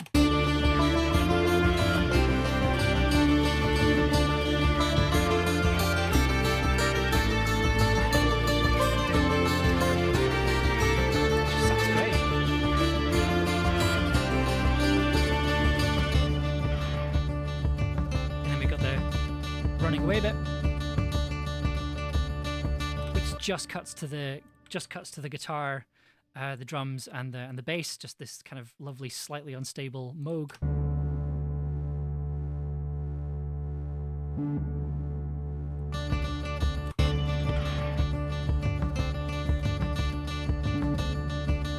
And also the bass and the drums are really locking in, so you don't quite hear that little octave at the end.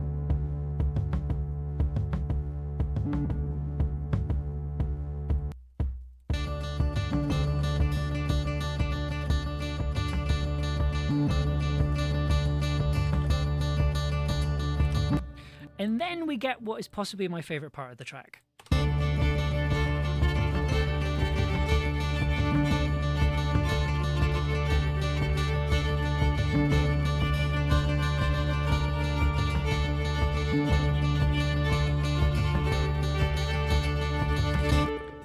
So here's the thing. When we were recording, when Alessa was recording these viola parts here,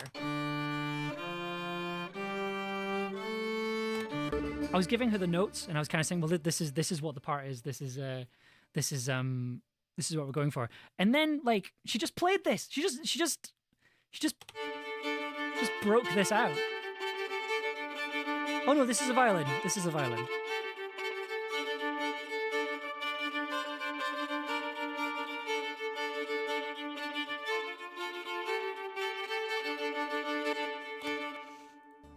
Just broke that out, and I'm like, you can't. Okay, we have to record that now. and then like it was originally meant to be like in a different spot in the track, but I ended up putting it in here, and it just works really good. Sounds really amazing. Just adds an extra bit of movement to this part of the track.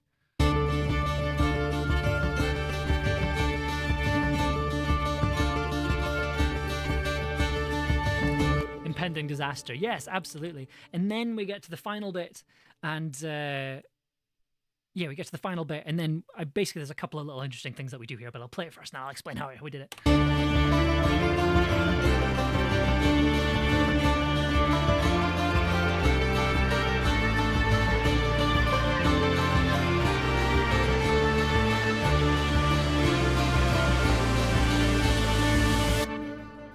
Okay, so a couple of things we did there. First thing we did is the lead guitar part isn't there. So this guitar part here, it's not there. And the reason it's not there is that you wouldn't be able to hear it, and it would just be taking up space in the mix. Because we've already got so much. We've still got the banjo, but we also have the two synths. We've got two violin parts playing it as well, and then we've also got this new thing here, which is a white noise generator, which is made from the Moog grandmother, and it's just a build. It's just me turning the filter, gradually turning it up.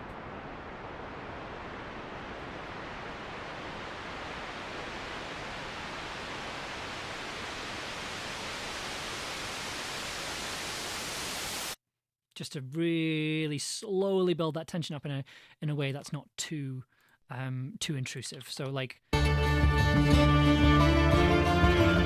you can kind of already hear it filling up the space when you come into it.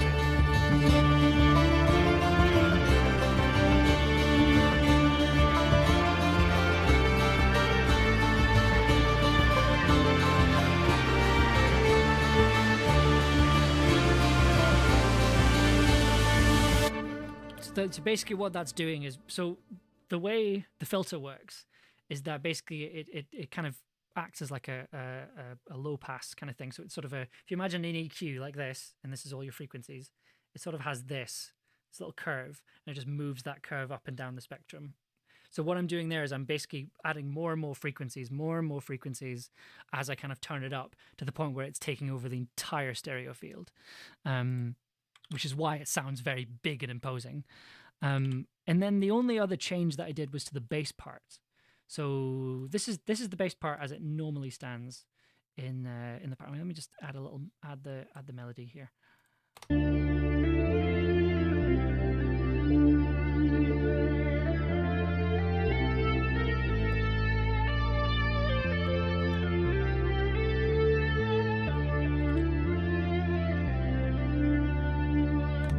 So I changed that round slightly for this final pass here, and this is what it sounds like.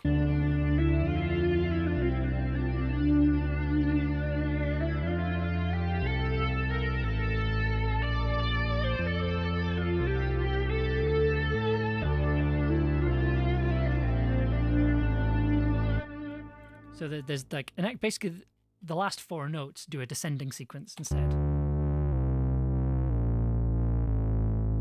And also, I kind of upped the distortion. I upped the filter on the Moog for the bass part there, so it sounds slightly more aggressive.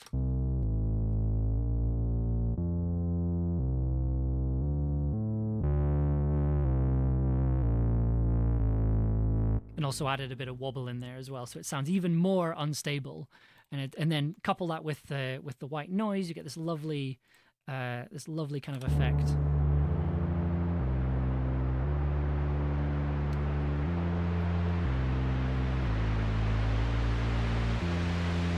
It's louder as well.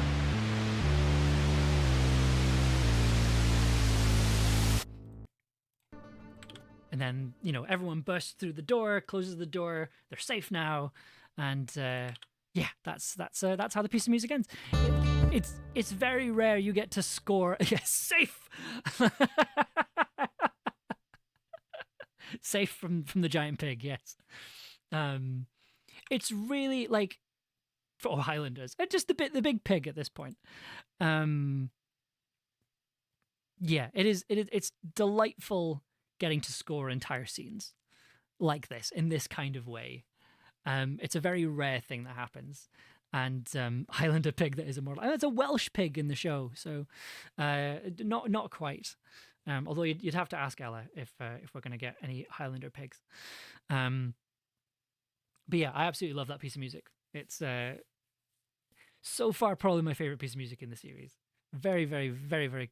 It's a close tie, but we'll get there. So I'm gonna. This is going to be a longer one. I think I'm probably going to go on for another half hour to an hour. So, because I know I said I'd normally finish at 10, but we've still got one more piece of music. It will not take very long to talk about, but yeah, I kind of want to have everything. So longer stream tonight for everyone. Thank you everybody that's stuck around so far. By the way, that's incredibly kind of you. It's so nice to be back and to be so nice to be back, and it's so nice to be doing these streams again. So thank you. So this longer party for me. So this final piece of music, it's a much quieter piece of music. It's much more sort of atmospheric, and I think it's much more. If you're familiar with my music, it's kind of much more what you'd expect from a soundtrack that I've written. The idea was it's a scene where a character is talking about the fact that they sort of have this voice in their head that kind of pulls them towards King Arthur and the world of King Arthur and the power of King Arthur. And so I wanted to have a piece of music on there just to kind of introduce that idea. It started out as an idea on the piano, and then it ended up turning into basically Laura Palmer's theme brackets Amber's version. And I'll play it, and I think you'll be able to pick that out fairly quickly. So here we go.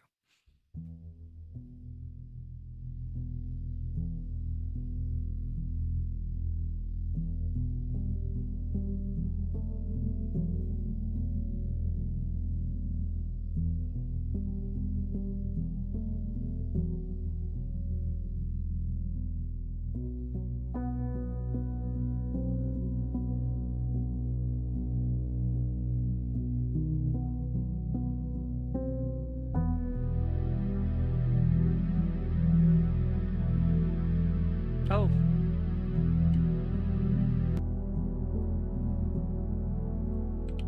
Sorry.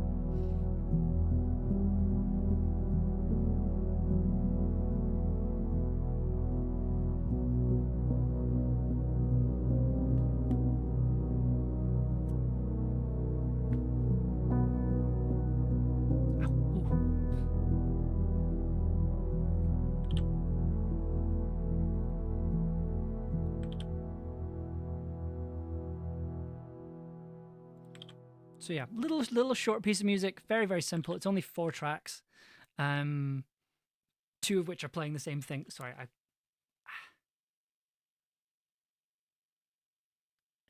that's fine. I got my ears pierced on Saturday, and they're still a little bit like I still keep catching them, but it's fine. I think I just knocked it out of whack a little bit. But we're all good. So this is mostly piano led. This was written on the piano, and so the idea for it. So hang on. sure that's plugged in.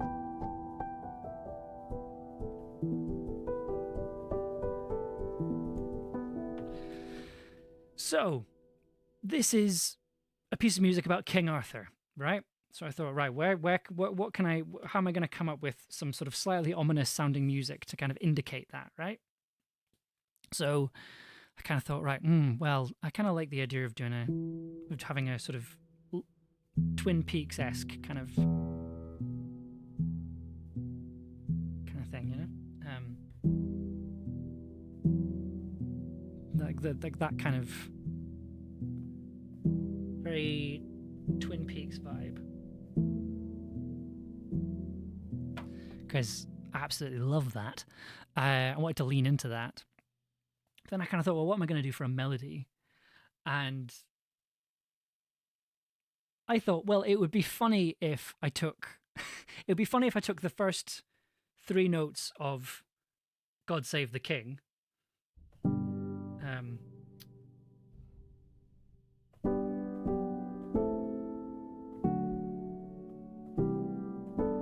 So, also, if you're American, if you could please refrain from throwing tea into the ocean, that would be great.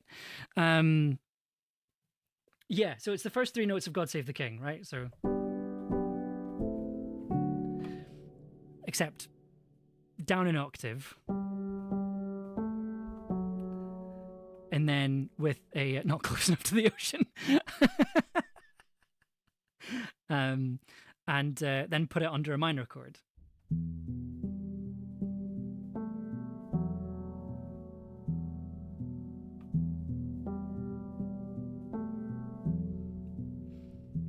And then taking when the repeat comes round,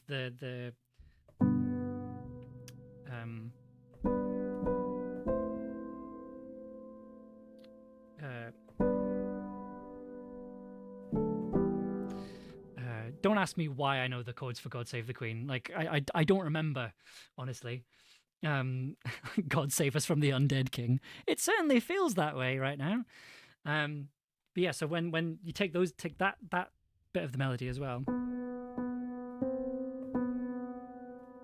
and then put that under another minor chord.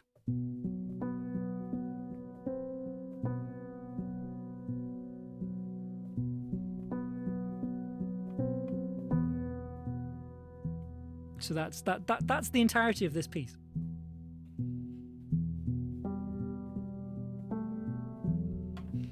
So yeah, I'll play the. So there's the Wurlitzer again, just to give it a bit more of a growl, to give the bass a bit more sort of texture and growl and thump to it, especially when you get to the B minor chord in a second, up here.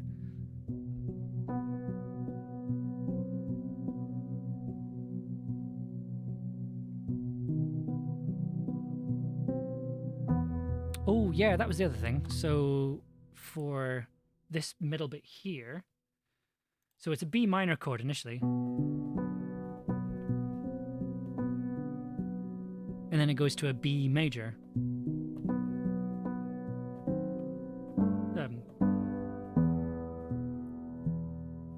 So there's a wonderful thing. If you take a minor chord, which was E minor here,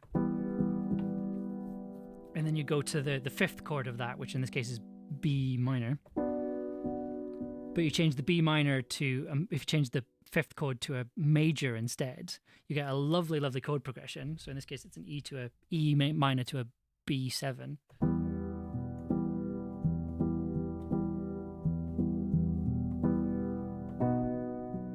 It's a lovely progression, lovely jazzy chord.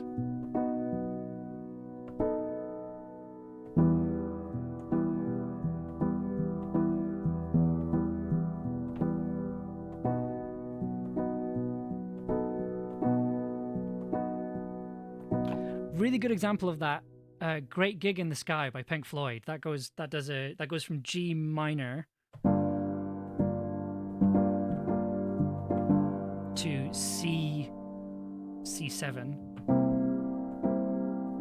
which is not the 5th. Now I think about it, it's not a good example, but it's a good chord progression.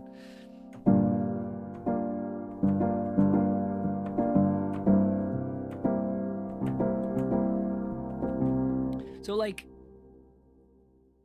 changing the sort of major minor qualities of chords can lead to some interesting little variations, which is what we do here. And it's why the B chord before it goes back to the E minor sounds really big.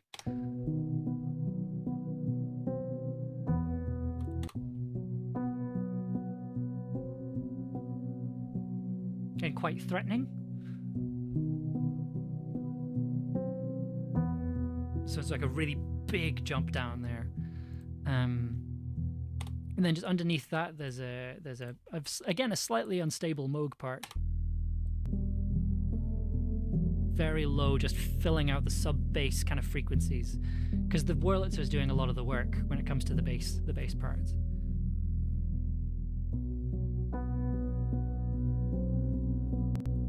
And then there's a string part over the top of it.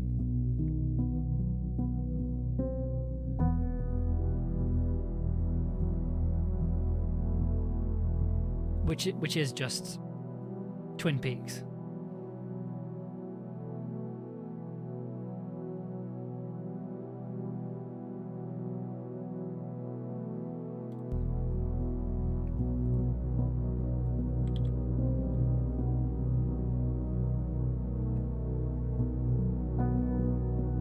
Peeking it twin style. At some point, I will talk about how much I love Twin Peaks and its music, because I think the way Twin Peaks uses music is one of the best examples of how to do a lot with very little. It's a constant inspiration for me when it comes to making soundtracks. Okay, that is the music for episode 1 of Camlann. The Call of Arthur, which is that last track, that appears in a couple of other episodes as well. But for the most part, it's going to be like an original score for each episode. I love the fact that you noticed this stuff. Thank you very much. A lot of it's just because I think it's funny. Like, a lot of the time, people are like, so how do you come up with melodies and things? And I'm like, it's usually I come up with something and I'm like, that would be funny if that would work. And then usually that works. It's not the best way of doing things, but it's when it does work, it works really well. But yeah, so each episode of Camlann is going to have a unique score, which is the really exciting thing. Each episode is going to have unique music pieces for each episode, which I'm really excited for. So it's kind of it's a nice kind of bridge between the original scoring of like The Tower, which the whole point of that is that it's an original score that doesn't repeat, with something that's slightly more kind of standard, the more standard experience for scoring an audio drama, for scoring a series like this. So you're getting the best of all of it, really. You're getting the best of both worlds. You're getting unique pieces of music that we get to talk about and go into and talk about in great detail. I think we're averaging maybe 2 or 3 pieces per episode, which is a good amount, I think, to put in a sort of 20-minute episode. Yeah, I mean, also in the meantime, like, if you're curious what they sound like in context, Camlann is available wherever you get your podcast. The first episode where all of this music features is available right now. And yeah, we'll be back on Monday, where I'll be opening up said episode, and I'll be talking about the sound design, how we recorded it, how we made it. I will quickly load up the project file for you because it's massive. Let me see if I can find it. Camlann. Where have you gone? Camlann edit. There we go. Nah. It's going to take a while to load because it's a big old file. Yeah,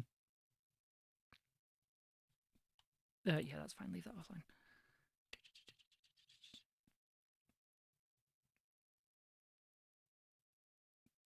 Quickly show you how massive that, like, it's the biggest project file I've ever worked on. It's still going.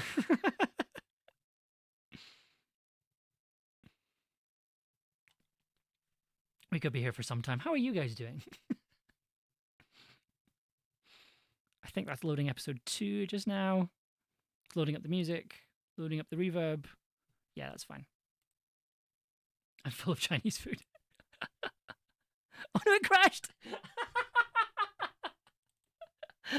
Okay, okay, let's try that again.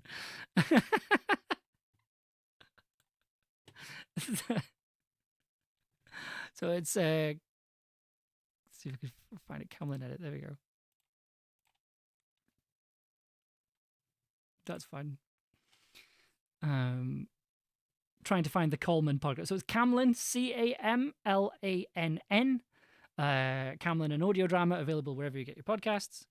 You're gonna load up this time. Here we go. This is the project file for Camlann. So this is the project file. It's huge. So it goes all the way up here, and then all the way down, all the way down, all the way down. Currently sitting. So I was just like, oh, how many tracks is it? And I've just noticed that it's 69 tracks. I'm so disappointed in myself. That's very nice, but I'm disappointed in myself. But yeah, this is the project file. It's big and scary, and I can't wait to talk to you all about it. So we will be back in this. So that's episode 1 here. Episode 2 over here. Episode 3 is over here. So there's going to be 9 episodes in the end. So we're looking at, it's going to be a big old file. Yeah. So and we'll be opening this up on Monday, where I'll be going into the we're going into the project file. We'll be opening it up. I'll tell you how the sound design was made. I'll show you the music in context, and we'll also talk about how it was recorded, because it was recorded in a really weird and interesting way, and all the weird experiments that I did while we were making the show. And yeah, that's all on Monday, same time as just now. So thank you so much for coming. That is it for me today. That is it for me tonight. Thank you so much for being here. Thank you so much for sticking around. I hope you had a good time. I'm certainly very happy to be back. So good to have the Tin Can morning vibes back again.